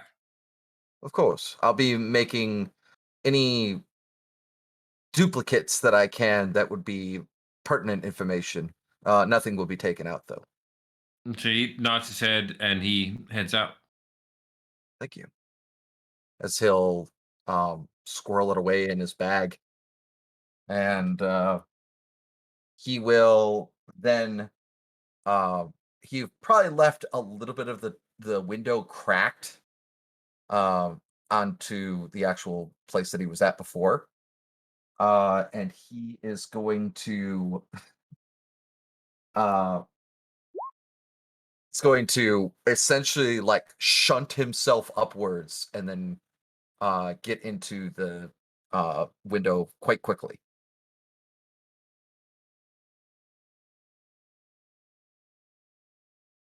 Yeah, cool. You hop right over there and are back in your room. Yeah. Just disappears into a small puff of like purple smoke and black feathers and just like Nightcrawler in a way. And he'll like dust out the stuff that he had in his hair, take out the contact, and then put it right into his pouch and just go, "Oh, this is going to be an interesting day." Glad to see that he's actually keeping up with things.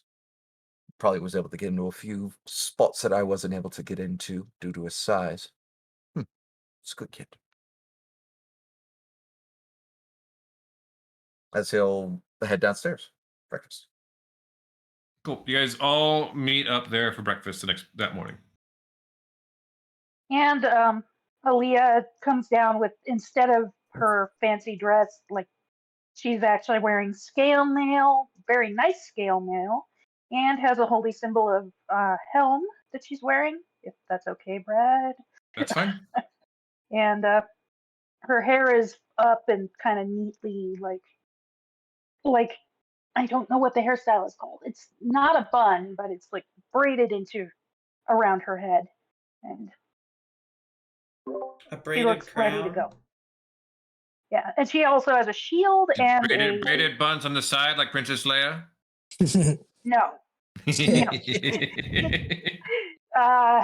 not at all what I'm talking about. No.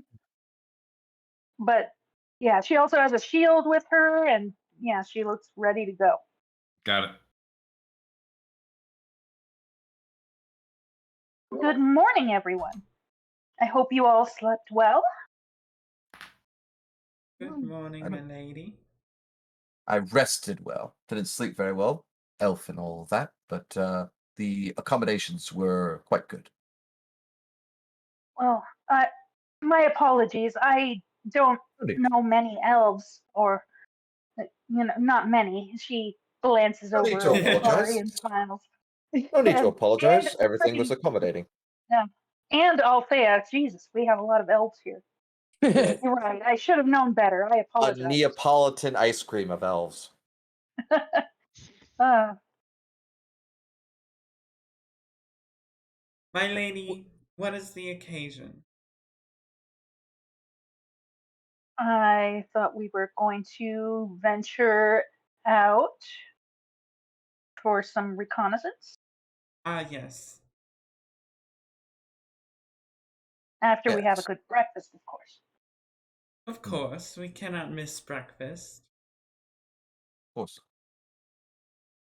Joyblade is like scooping, like what I'm assuming, just we'll say basic breakfast food. He'll take his fork, eat a little bit of eggs, take his fork, and then give a bite to his cat, and then eat, and then just keep feeding the cat while he's eating. I don't know if a fake cat eats. I assume it does. I'm giving the cat eggs while I'm sitting here listening to you guys. He just It's not even a real meow. It's like it's halfway. One of those sad alley cats is like.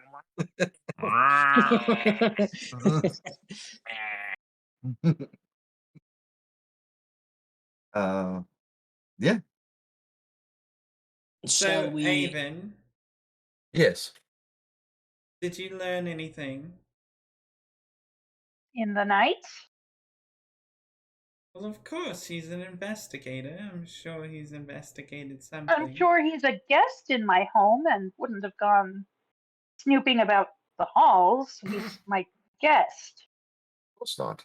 There's no reason for me to do so. Being conclusive at this moment in time, and the evidence would be thrown out. What?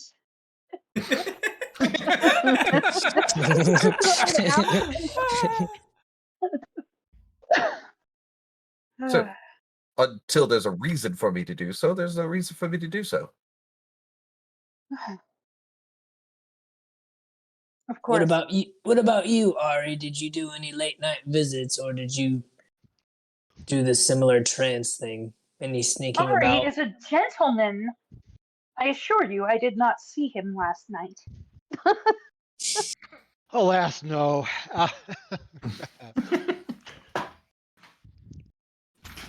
No.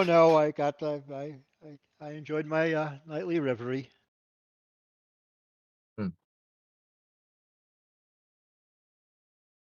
Interesting. So, Well, breakfast is eaten. Mm-hmm. breakfast is eaten.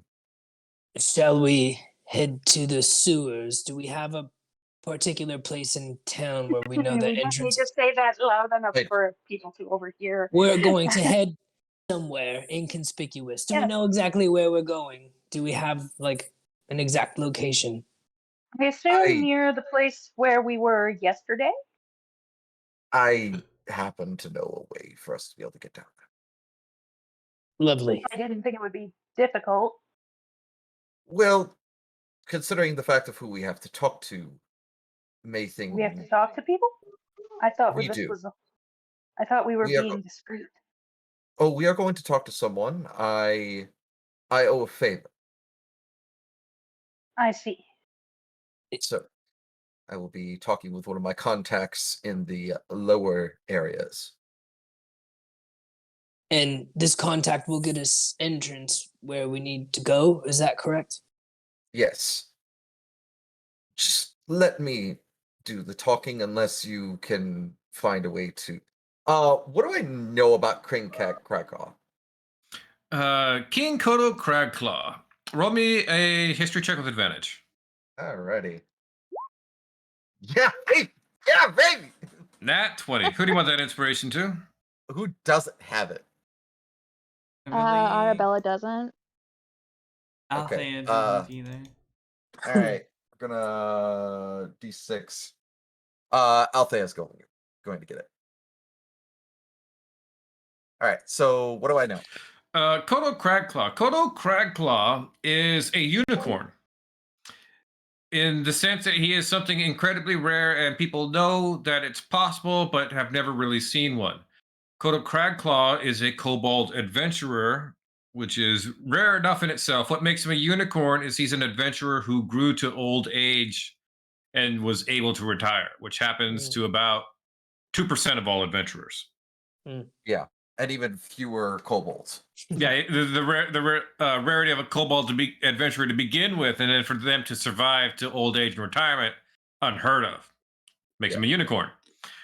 He's used his stature and his gains he got working as an adventurer to build himself up in the kobold community here. He stylizes himself as the kobold king. Kind of like calling himself the godfather to the mob. It's basically the same idea as what occurs here. But in the kobold ghetto, his word is law. Okay, gotcha. Yeah, so he will portray that information to the group, or convey that information to the party. So, I have a good repertoire with the kobold people. So, unless you find any way for you to spur his interest anymore, I would suggest myself doing the talking.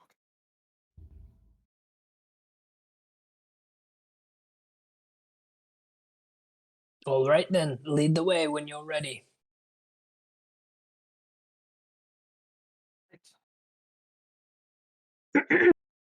Well, this is the lady's house. I would not want to impose doing things without her approval. I'm ready whenever you are. I All am right. a ward, but I'm not a child. I can leave home occasionally. I was not saying that you couldn't. I was just saying that I didn't want to impose. Based on the last night, I believe my auntie has little interest in most of you, except for Arabella. But so I think we can go. No problem. Right. Actually, question for Jeff. Hmm. Did you want to do a reading? Yeah, I was thinking about it when we got to where we're going. I was I'll be honest. Give me- Every time Lady Stormrun is brought up, Joyblade will get really quiet and kind of fade to the back and listen and take note. So I don't know if he Bring would offer it in that moment. He would probably wait. He would probably hope to gain more information, but he would be quiet. Give me a You second. pulled the Wheel of Fortune when you were talking to me. I think. Wheel of Fortune, yeah. And then what did Rosie get? Like the undead or something like that? Yeah, It was she Yeah, got I'm dead. both of them were pretty good for a Awesome. single draw. That was pretty Yeah. accurate. Okay. So here we go. All right. I will do a draw. Well, we got to do a D20. I have a thing. We'll do it later. I think he would wait. I don't think he would do it now. I think he would be like I said, the minute Aaliyah brings up Stormrun, he's just gonna sit back and lean and like listen. I don't think he would bring out the cards in that respect. At least from I don't want to say too much. I'm gonna say too much. I'm gonna stop. He won't do it just yet. Okay, gotcha. Well, just know that this is how the setup is going to go from now on to that point. So what I will do is I will then draw a card from the top, a card from the bottom, and a card from the middle. I have like a little sheet with a D20, and I'm gonna try that out before we start doing actual draws. Just because, like I said, I was telling Brad, I want to try to keep it simple to see if it plays out the way I want it to. Because I also don't want it to stall what we're doing. And I think out of character, I would like to get to the king so that we can move it along. Because I'm watching the clock and we have like an hour left. I don't want to stall too much time and take up anyone's space. Going forward, we're going to use Jeff's D20 system for most of the tarots, unless we have like an important one. But I can tell that Brian really wants to use this deck and to flip actual cards. So I'm going to let him flip this one here for fun. Okay. Okay. Which one? I'm going to call middle one. The devil.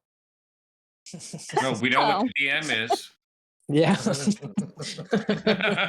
Yeah. By the way, this is a Dungeons and Dragons tarot deck. By the way, so that's the reason why. I ordered the same. I ordered a tarot deck too. I'm excited to see it. But yeah, let's mental note. But yeah, let's hop in. We'll move on to the king of the Kobold. Yeah, Brian, we'll use the actual tarot deck for Box of Doom style readings. Mm-hmm. Okay. I gave you that sheet that essentially tells what all of them do, by the way. And also, like, essentially if they're good or bad or neutral. Mm-hmm. All right, let's get going. Yeah. All right, so we begin moving our way far down south into the Kobold district. Known unofficially as the Kobold Ghetto. As Avon begins leading you guys down cramped alleys, slipping through areas. It looks very much like Chinatown. The buildings are incredibly close together. There's not a whole lot of space. Even more cramped in certain sections because it's built for kobold-sized people. Avon points out to you guys occasionally certain traps that are used by them to slow down big folk that would be here that aren't supposed to be. Yeah. Anybody with a passive perception of 14 or higher notices as you guys start getting deeper into the ghetto, most of the kobolds stop what they're doing and watch you guys until you've passed completely. Hmm. Until far towards the back, almost up against the city walls. There's a large building hidden back here. Quick question, just for future reference for me: are kobolds small or tiny? Small. Okay. Fairies They are are tiny. Yeah, they are the Okay. smallest of the small races. Could I theoretically disguise myself as one? If I should want to at some point. Yeah. Cool. Okay. That's all I wanted to know. Come over here. Outside of it, there are two kobold, just kind of nonchalantly in front of the doors. Most of you probably see they have hand crossbows within easy reach of themselves. And so just look up, see this group of humanoids coming forward. You lost, big man? Um, Avon will just kind of look at it and just go, we're here to see King Cragpaw. Ah, you see, look over each other, start yapping at each other back and forth in Draconic. You here to see the king? Oh, you can't let him see the king just like that. How do you know he's here to see the king? Do you know who the fuck that is? Dude, if the king finds out we didn't let him in, we're gonna be into deep shit. I'm not getting into that again. You know, I got 3 dings on my card already. I'll Yeah, I don't want to get one of those too. All right. I'll notice that the yapping that's going on behind, just like, gentlemen, Skirtle sent me to go ahead and deal with the situation that's currently going on. Very much Oh, like you that. had an invitation. Well, fuck, why did you fucking say that first time, man? Jeez, all right. Go on in. Thank you. Fucking tall folk, man. They never get to the point right away, you know? What's the problem with coming in and saying, I got an invitation? You know what? You just can't understand what the tall folk are thinking. You know, they're just weird like that. David's used to that. Agreed. You guys come inside and see over here, sitting upon a throne made of scrap metal, flanked by a retinue of surprisingly well-armed kobold guards, is the sharp-eyed kobold king, Koto Crabclaw. Where's my picture for him at?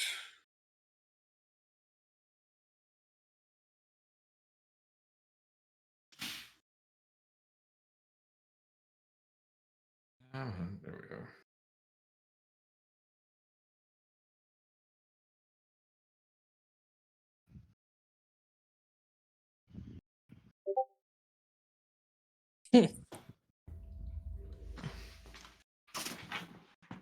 Nice.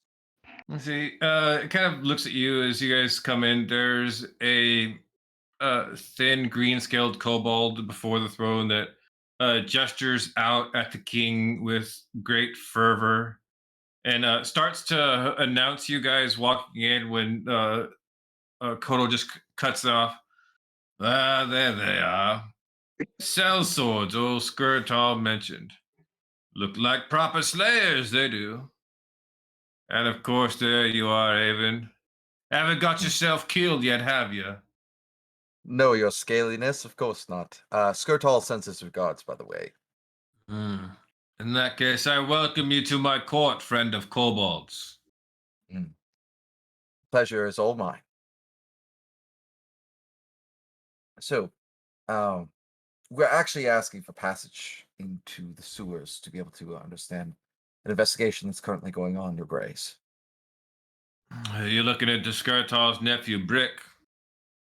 Yes, he is currently under the word I had for there. How about we Uh, not tell them where he is for his own safety? He is somewhere he- safe. he's currently under witness protection at this moment in time. He's not at the normal residence. I've given him the ability to have a job and to be able to essentially fly under the radar until all of this blows over. Probably smart that was. Several big folk have gone missing over the past few weeks, and Yes. kobold equipment and weapons keep getting found at each site. Seems like it's a bit of foul play on their part to sully your people. Seems that way. I checked with the other kings in the ghetto. None of them were in these disappearances. Everyone's trying to point fingers, but nobody wants to take it. Given how we kobold like to keep to ourselves down here, kidnapping big folk keeps the trouble for everybody. Yes. That's why we're trying to clear all of this up and be able to understand the perpetrators of this actual crime, especially if it aligns with my current investigation. We're essentially killing two birds with one stone. So I help you, you help me, we help each other, and Zobek is better for all of it. Well, might be the case. I wonder, you find the big folk responsible for this, you gonna take them down to that big fancy station of yours, let the other big folk deal with him? If we're able to, of course. But I will not hesitate to defend myself should I need the necessity to it happen. Well, should you be able to bring him up and say it's too far to get back to your old fancy station, you just want to drop him off here? Why, if that was to happen, I'd have to maybe leave lying around a bag of, say, 200 gold, maybe a couple of my fancy trinkets from my old adventuring days. That is quite tempting. If the possibility does prove to itself, I would need proof that I did acquire said person. So I'd be obliged to ask if I could be able to get one of that person's personal effects off of him, or possibly Oh, even a body part, so that I can get forensic investigation for it. oh, we can give you a hand easy. Quite. I I did lose a personal friend to this killer, and I hope to get some information out of this person. Are you good at that? She asks the king. See, I'm he thinks sorry, for Lady us. Elias Stormrun. And she curtsies. You say storm run, a couple of kobold hiss. She I is see you've here. heard of me. She is here on behalf of herself and not her house. This is a personal matter for her. My family doesn't know I'm here. We intend to get a lot of information out of him when he's brought back here. I don't see why we couldn't share everything we learn. Of course. The pursuit of knowledge is always good for all parties involved in a situation like this.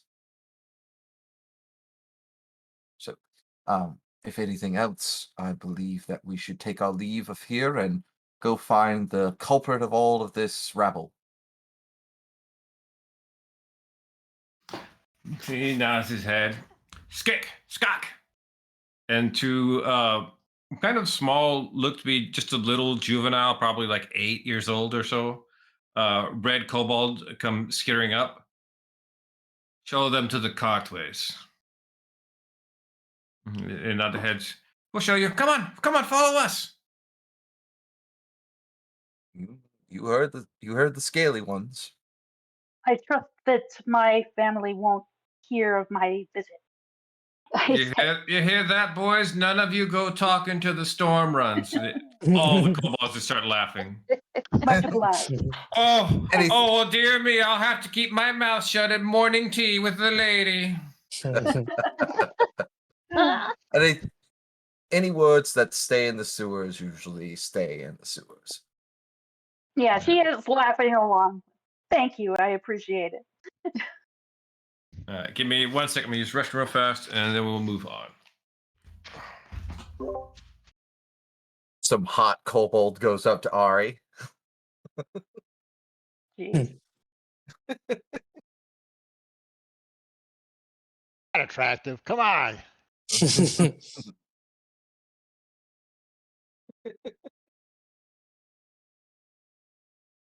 What is Ari's charisma score? It's up there. 16. Oh. Pretty up there though. That's That is pretty good. That's still a +3. In real world terms, I'd say that's a national level politician, but not a president. Yeah. I don't know. There are some pretty uncharismatic politicians. Have you ever They- actually met some politicians? Not like seen them on the news, Oh, but I actually know about talked to some them? of them. Yeah. Yeah. Yeah. Welcome back, others- Brad. Huh? Welcome back. But let's see. Following with Skick and Skack, you guys head a little ways off from the Kobold Ghetto, down near towards an area that used to be used for mining.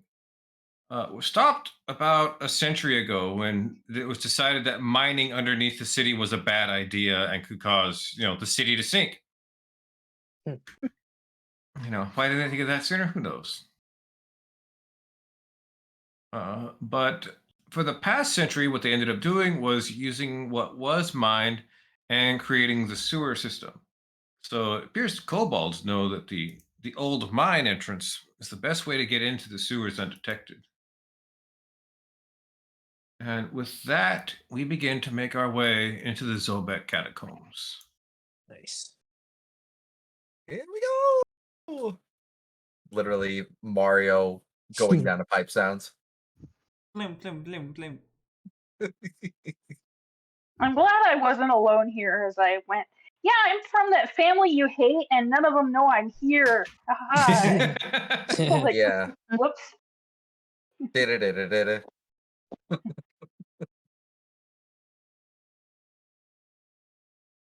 Yeah. I like Coral. Mm-hmm. Coral's a nice guy. Like He's that. he's a bit haughty, but that's because he has a bit of a chip on his shoulder, probably. Yeah, I had to message Brian about that and be like, how would you deal with somebody who was smarter than you? And I made a very honest answer where it's just like Avon will see Coral as someone who is older than him based on years for kobolds. And the ability for him to essentially be at this level as it is, like, he'll completely understand. Like, yeah, just like some people are just going to be better than him at this point. So it's like, all right, I'll help him out. Because Coral may be good at actually the investigating part, but he doesn't have the years of like gaining knowledge and the reputation that he currently has from the years that he spent in Zobek. So best thing for him to do is act as a mentor rather than an adversary. Cool. That's how he'll think of things.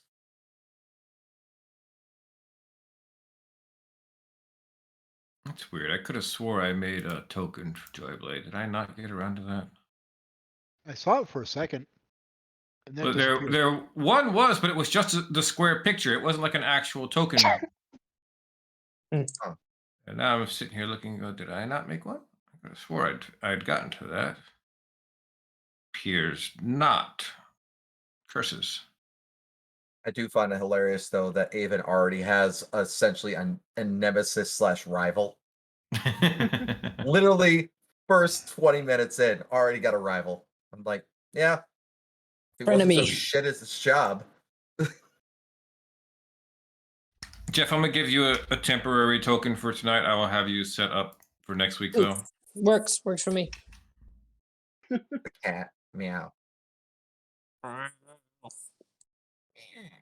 definitely modeled Mao. I had this cat growing up in my family that I'm pretty sure my mom adopted just off the street. It had like part of its ear missing and stuff like that. Just this gnarly cat. I'm like, that will be my familiar. Hello, dumpster cat. Would you like to Yeah. come home with me? Totally, totally a dumpster cat. Cool. You guys come into the catacombs. Skick and Skok lead you over here towards the stairs. Once you guys get to the stairs, they're like, we're not supposed to go any further. He'll look down at them and go, "Thank you for your help," and tell them that we've got it from here, and appreciate all the advice and everything they've been giving to us, especially the king.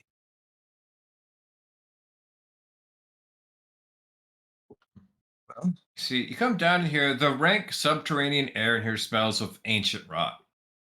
16 wooden caskets are laid within this massive alcove that these massive alcove shelves that line the long walls of this hall to the east and the west, stacked two high in rows of four, as a narrow corridor on the opposite end of the hall continues toward a small antechamber before reaching off into darkness. Forward. What is our marching order? Even's in the rear. Be towards the middle, I guess. I'll just let you guys go. I can send my cat forward if we need, but actually, I want to watch Ari take the lead. Okay, I was coming up to be around. Yeah, I should be behind Althea, I suppose. I think Arabelle is going to try to be up at the front with Ari, like keeping up with his pace. Oh, by the way, in case anyone hasn't noticed, there is a new feature on your character sheets way at the top that lets you print them out. Saw that. It's super I cool. noticed nice. that. My printer is not working right now, but that's cool.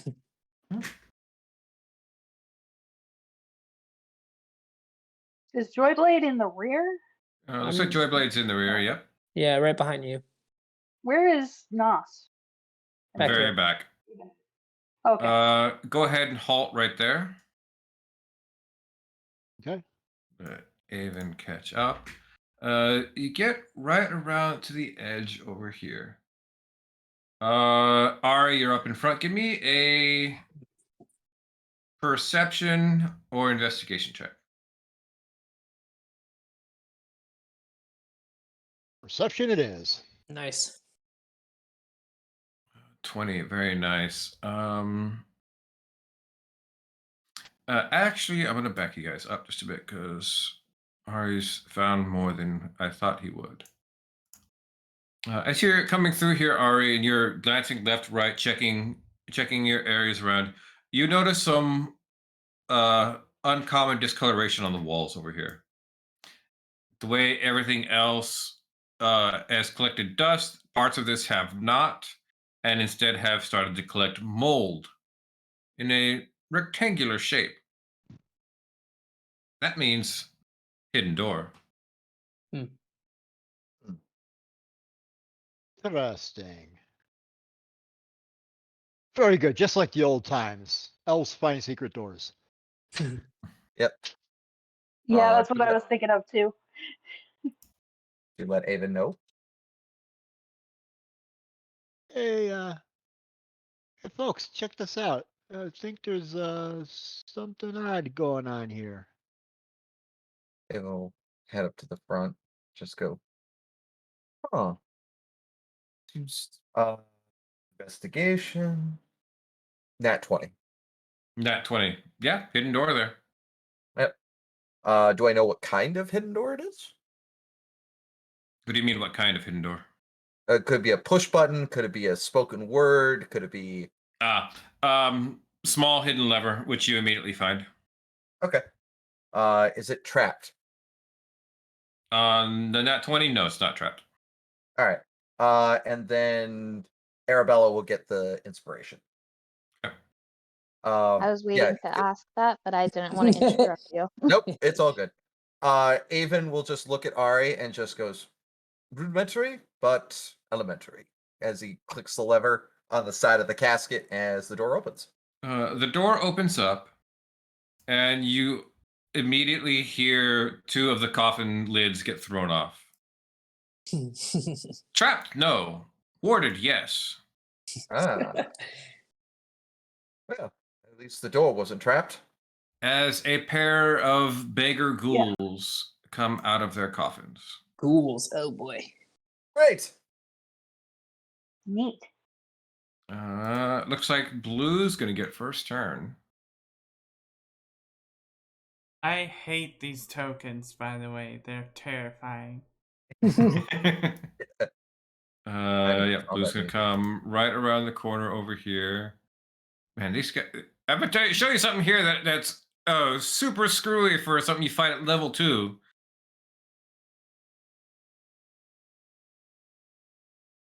Wow. Oh, Good thing we don't get criticals. But of course, huh? we don't crit it, you guys, before level 3. See, look at that. Wow, you guys put this in the first encounter in the game. Jeez. Yeah. Yikes. Do you want So a that's why you TPK? made that rule. That's 20 to hit, Ari. ouch, yes. It's gonna get you for 7, and I need you to make a con check. Or con save. 17.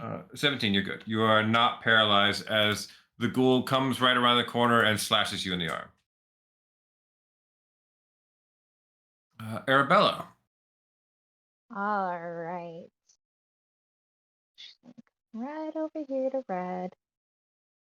And long sword.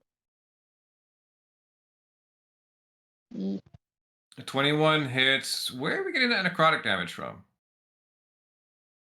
It is. Oh, it's one of the Fail for things. interdict.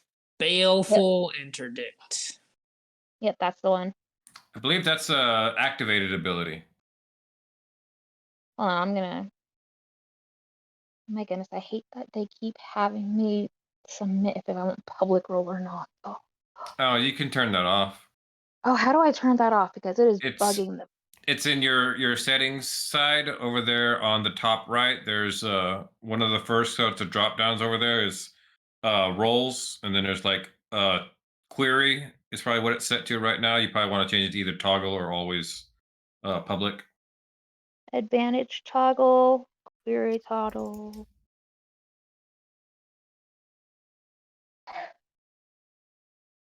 Yeah, it's third one down. Whisper rules to GM.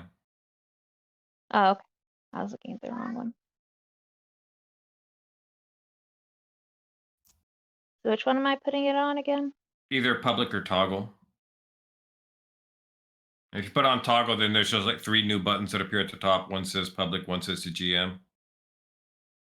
Okay, so as of right now, it says like never whisper rolls, whisper toggle, Never query whisper if you wanted to do what we normally do. Yep. Okay. Okay, now where are we over here? Bethel interdict. Yeah, as a bonus action, you put a seal on a target, and then I think you can like pop it to get that extra 2d6 damage or something. Yeah. Consume it. Yeah. I was trying to see if it was my treachery that also did, but no, it's not. I mean, you can retcon it and say you bonus action put a seal and then you hit and then just consume the seal to make it simple. But it sounds like, yeah, Brett, based on it sounds like it's a bonus action and then it's whenever you decide you want to activate it. Yeah. That's a pretty nifty ability. Yep. That's pretty good. All right, so 21's going to hit. That's going to deal him 7 damage. Okay. Yeah, I'll bonus action and I'll place the seal. I'm going to place a seal on red. Where's my little hex marker? There we go. Cool. Seal is loaded up on red ghoul. Ari. Great sword. Right through this thing. 16? 16 hits. 13 is an exact amount to go right through it. Nice. And that will be my turn. Avon. Alrighty. I'm going to crossbow the one. I'm actually gonna move probably. Yeah, I'm probably gonna move right in front of Ari, and I'm going to Mhm. crossbow him and sneak attack. 10's miss. Uh, yeah, I'm good with that one, and then I'm going to bonus action, cunning action, and move towards one of the back areas and hide. Okay, so we'll move back to the area, back over there, and cunning action to hide. Yep. Give me a stealth check. Alrighty. 20. 20. Got it. All right. Red Ghoul's turn. Red Ghoul's gonna swipe its claws at Arabella. The 9. No. All right. Aaliyah. Call upon Helm for assistance, and holding up my hand, it starts to drip with green slime. And then my shadow reaches out and swipes at the thing, at the ghoul, and I look for the correct button. Okay. 20 to hit the ghoul for 8 acid. 20 hits, deals 8. The ghoul melts into a pile of goo. Yeah. So her shadow did that.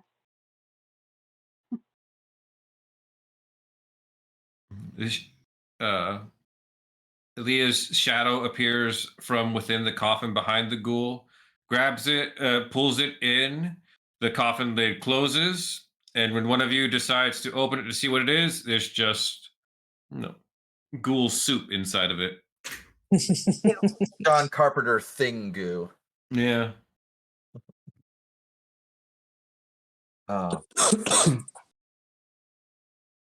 Anything else in these coffins? You can start searching them.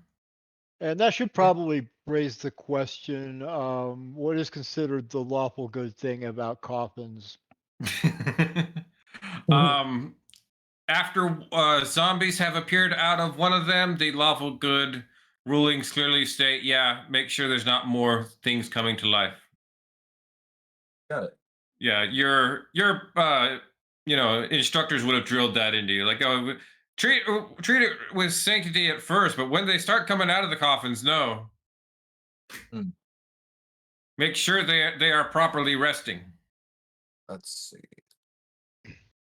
Seeing- Yeah, I don't really see a whole lot. Ari, are you opening any of the coffins? Is that what you're doing? Yes. Okay, I will likewise mage hand open the lids as soon as I see Ari start to appear and be like, oh, that's a good idea. Yeah, let's make sure there's none left. And so I'll do the same. You guys start searching through here, and there's a bit of, treasure here. Small little personal effects that people were buried with. About 19 silver, a vintage set of playing cards worth 5 gold, a garnet brooch worth 20 gold. Nice. I'm taking the playing cards.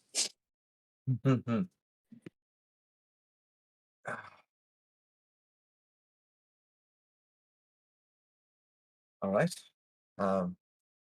Man, looks like we got nothing else to worry about this moment in time. Probably move on. They smell so. Can you do a Yes? party treasure handout, please? It's in the roll. No, I meant a sheet. Like a loot log like we had before. Loot log. Loot log.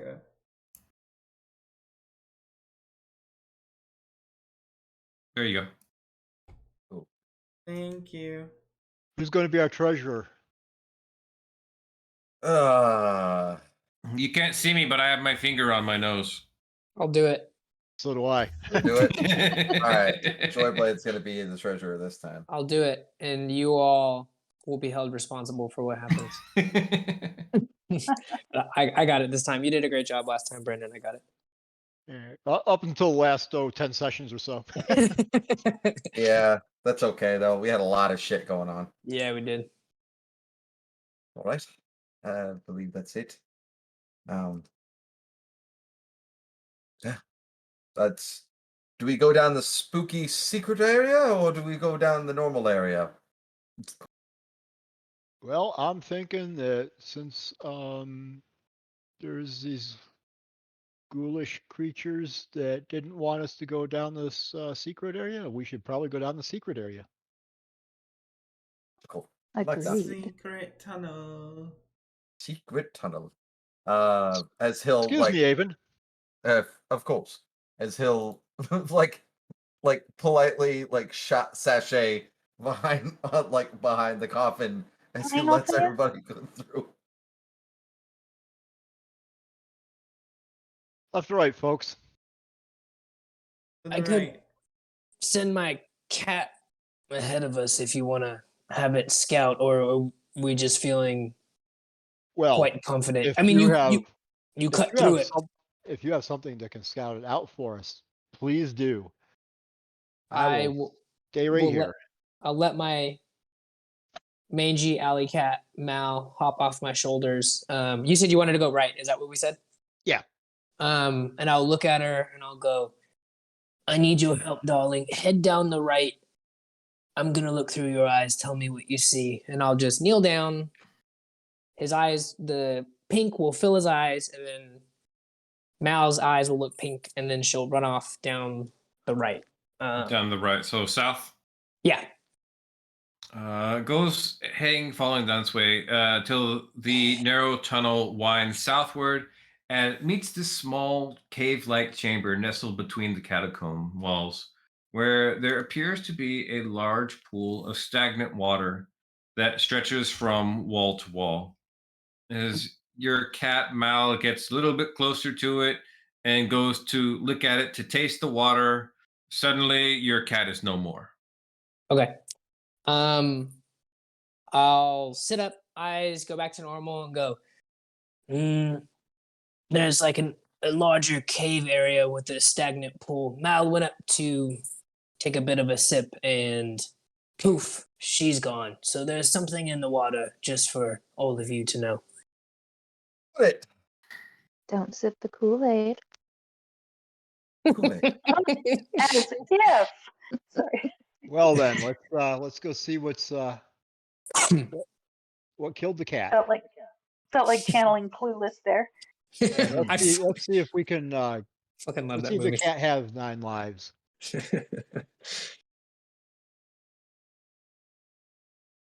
I'll approach this carefully, laid out, ready to go. All right, give me a perception check.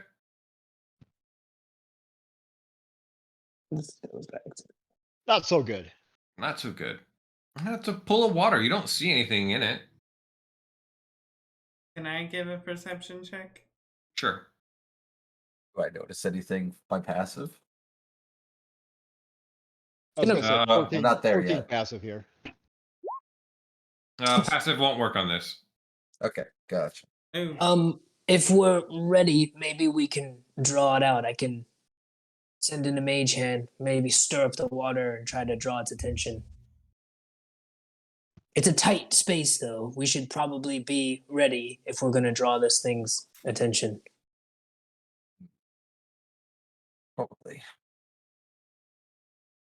Oh, I'm always ready.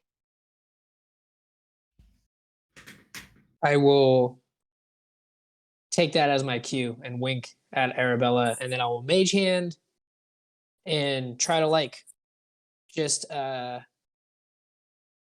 disturb the water to draw whatever's attention is in there as soon as everybody looks like they're ready. And I'll just kind of stir the water around and see if I can get it to come Sorry, up. you watch as this little spectral hand appears over the water and goes to dip itself in the water. Instead, it hits something kind of solid as the entire surface of the water jiggles like jello, and your eyes go wide. No. No. Fucking gelatinous cube. Ooh, but Oh no, Guys, there's your cat. No. let's go ahead and retreat. Retreat. got it. Back away.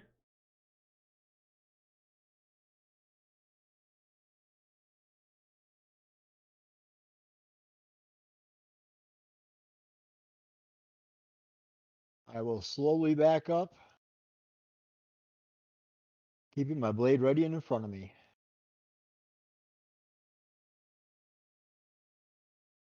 Cube doesn't react, doesn't seem to move or do anything, really. Okay. I wonder what cool stuff it has in it.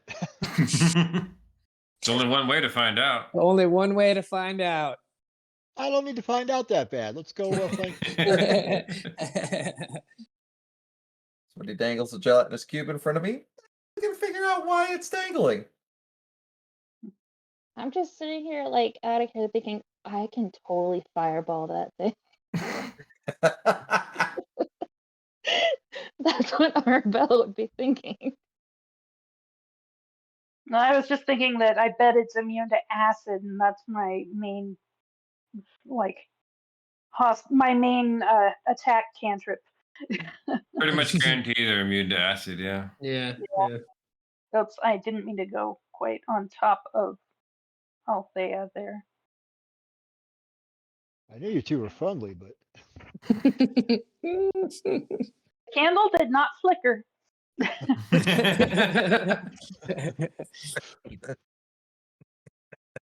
I'm just gonna cast it perpetually and hang it around my neck for this group. Oh, You put it in a little lantern. A little lantern, yeah. I was thinking about that, like the little, like when you can attach at the end of like a stick or something, like a little staff. Yeah. It I don't does think have a it- hooded lantern. Oh, you No do? matter how much I you can do. trust me, like Aaliyah lies reflexively like all the freaking time.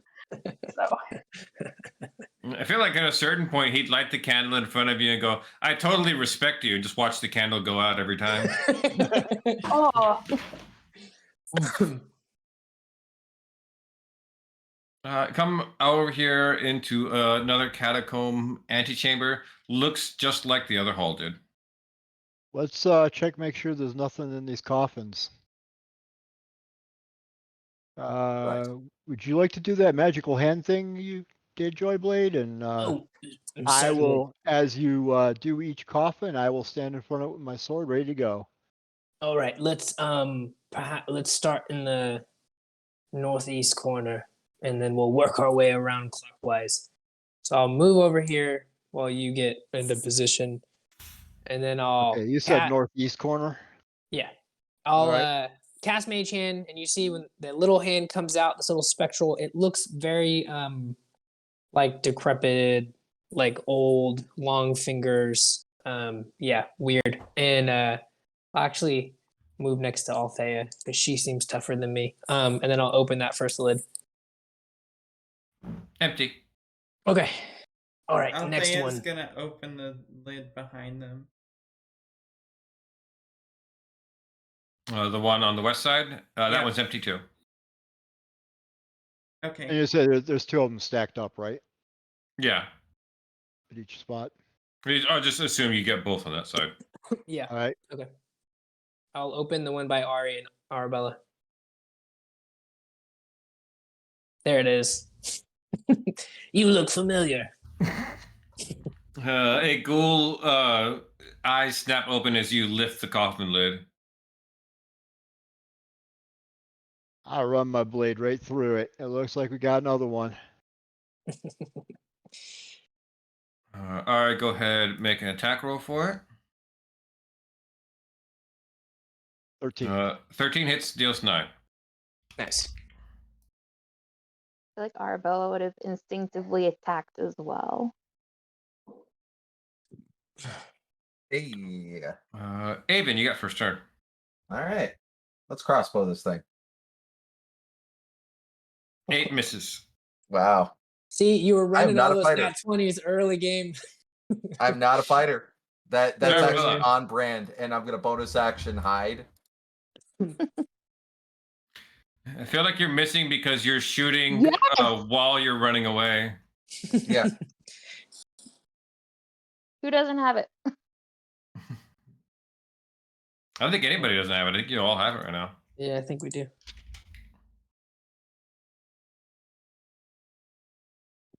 2d10 and you got 6 damage.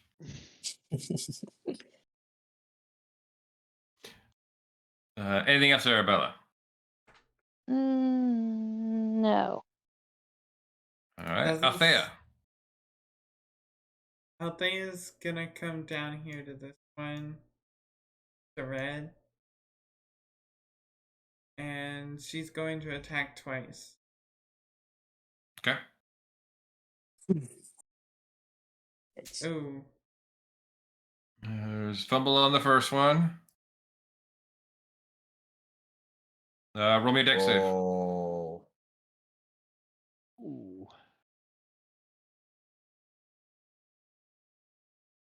13. You slip. Your blade gets caught over in the wall, right over the ghoul as it ducks. You have to let go of it. You still have your offhand. Okay. 8's gonna miss. I knew I should have freaking. I knew I should have burned it. Brandon, remind me, what are the rules for offhands? If she has 2-weapon fighting, she gets to add 2 hit and damage for free on the main hand attack. So she should be like, as it should add to her 2 hit and damage if she has the fighting style, or else it's just she in does have 2-weapon fighting style, so she does get to add the ability to the second attack. So then she adds her is she, dex is and she, yeah, is she just proficiency. normal with both hands then if she has 2-weapon fighting? Yeah, Or exactly. is there supposed to be something missing from the offhand still? Only Offhand, I if she, believe, is a bonus action. no. For the homebrew that we ran, if she doesn't have 2-weapon fighting, she attacks at the same time, but she doesn't get to add her dex to the damage, but she still adds it to hit. But since she has 2-weapon fighting, it's essentially the exact same as her main hand. Okay. Yeah.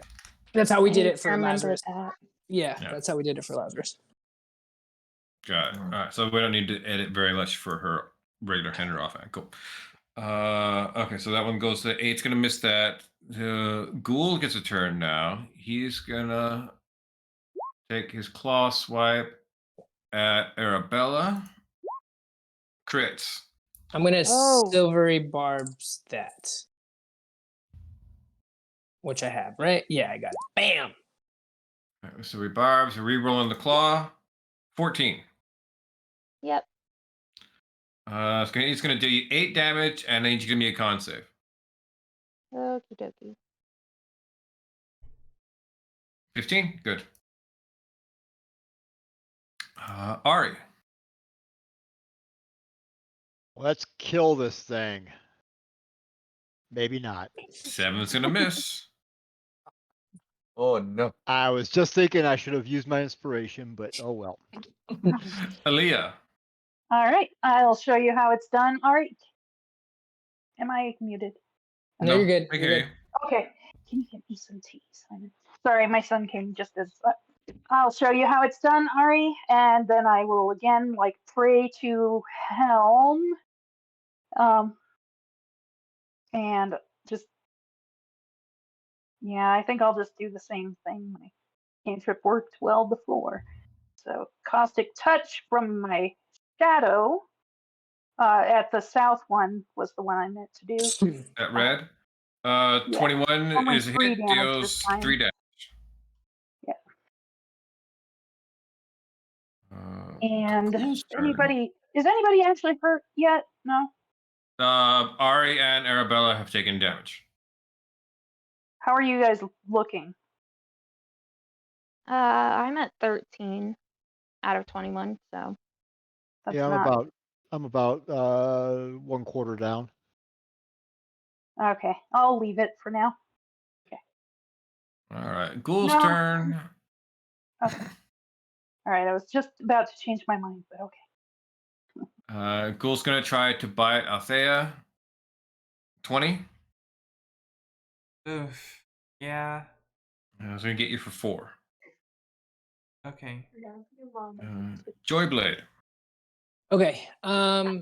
Althea, she didn't fall, right? She just dropped her weapon. Yeah. Okay, that's good to know. I will turn and look at the one that she was attacking. Since Ari and Arabella seem to have this, and I'll draw my daggers and I'll look at the one to the south and I will say, "Whisper, whisper in your ear. Tell me what it is that you fear, and I will cast. Let's go with Dissonant Whispers at first level against the god of the south. Against one on south. That's red. Got to make a wisdom save. Fails to save. Takes 14 psychic damage as the ghoul screams and begins to bash its head into the wall until it no longer has a head. That went really well, and I will bonus action. I will inspire Arabella since she's coming up really quick. She's already got it. Oh no, Bardic Inspiration. Bardic Inspiration. Oh, okay. Hear the battle sirens call. May we rise and may our enemies fall. And I will give you a Bardic Inspiration. Thank you. All right. Avon. All right. Blue is currently still around, right? Blue's currently still there. All right. I believe since I've got the hide action end there, I would be attacking with advantage, correct? Where was your stealth check? What'd you roll for it? 20. 20? Yeah, you're good. All right, cool. I will be crossbowing again, but with advantage. Nice. That Nice. is a crit. First time I've got to pull a calculator to see how much we do. Plus 3 plus 9, 11 20, plus 3. 23. 23 damage to a ghoul, and it is a shot straight through the middle of the forehead, right into the brain. Well done. You can imagine it like almost dead spaces with like the bolt gun like right into the wall.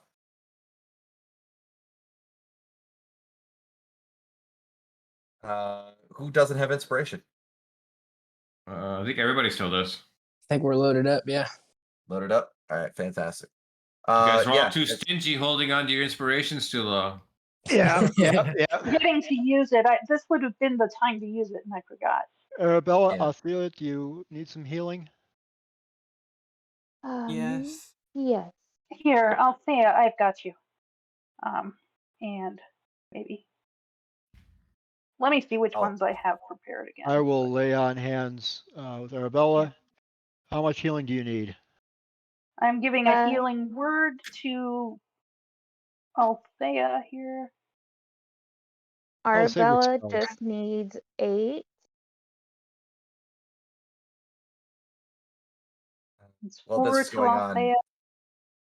While everybody's getting healed up, I'm going to be investigating.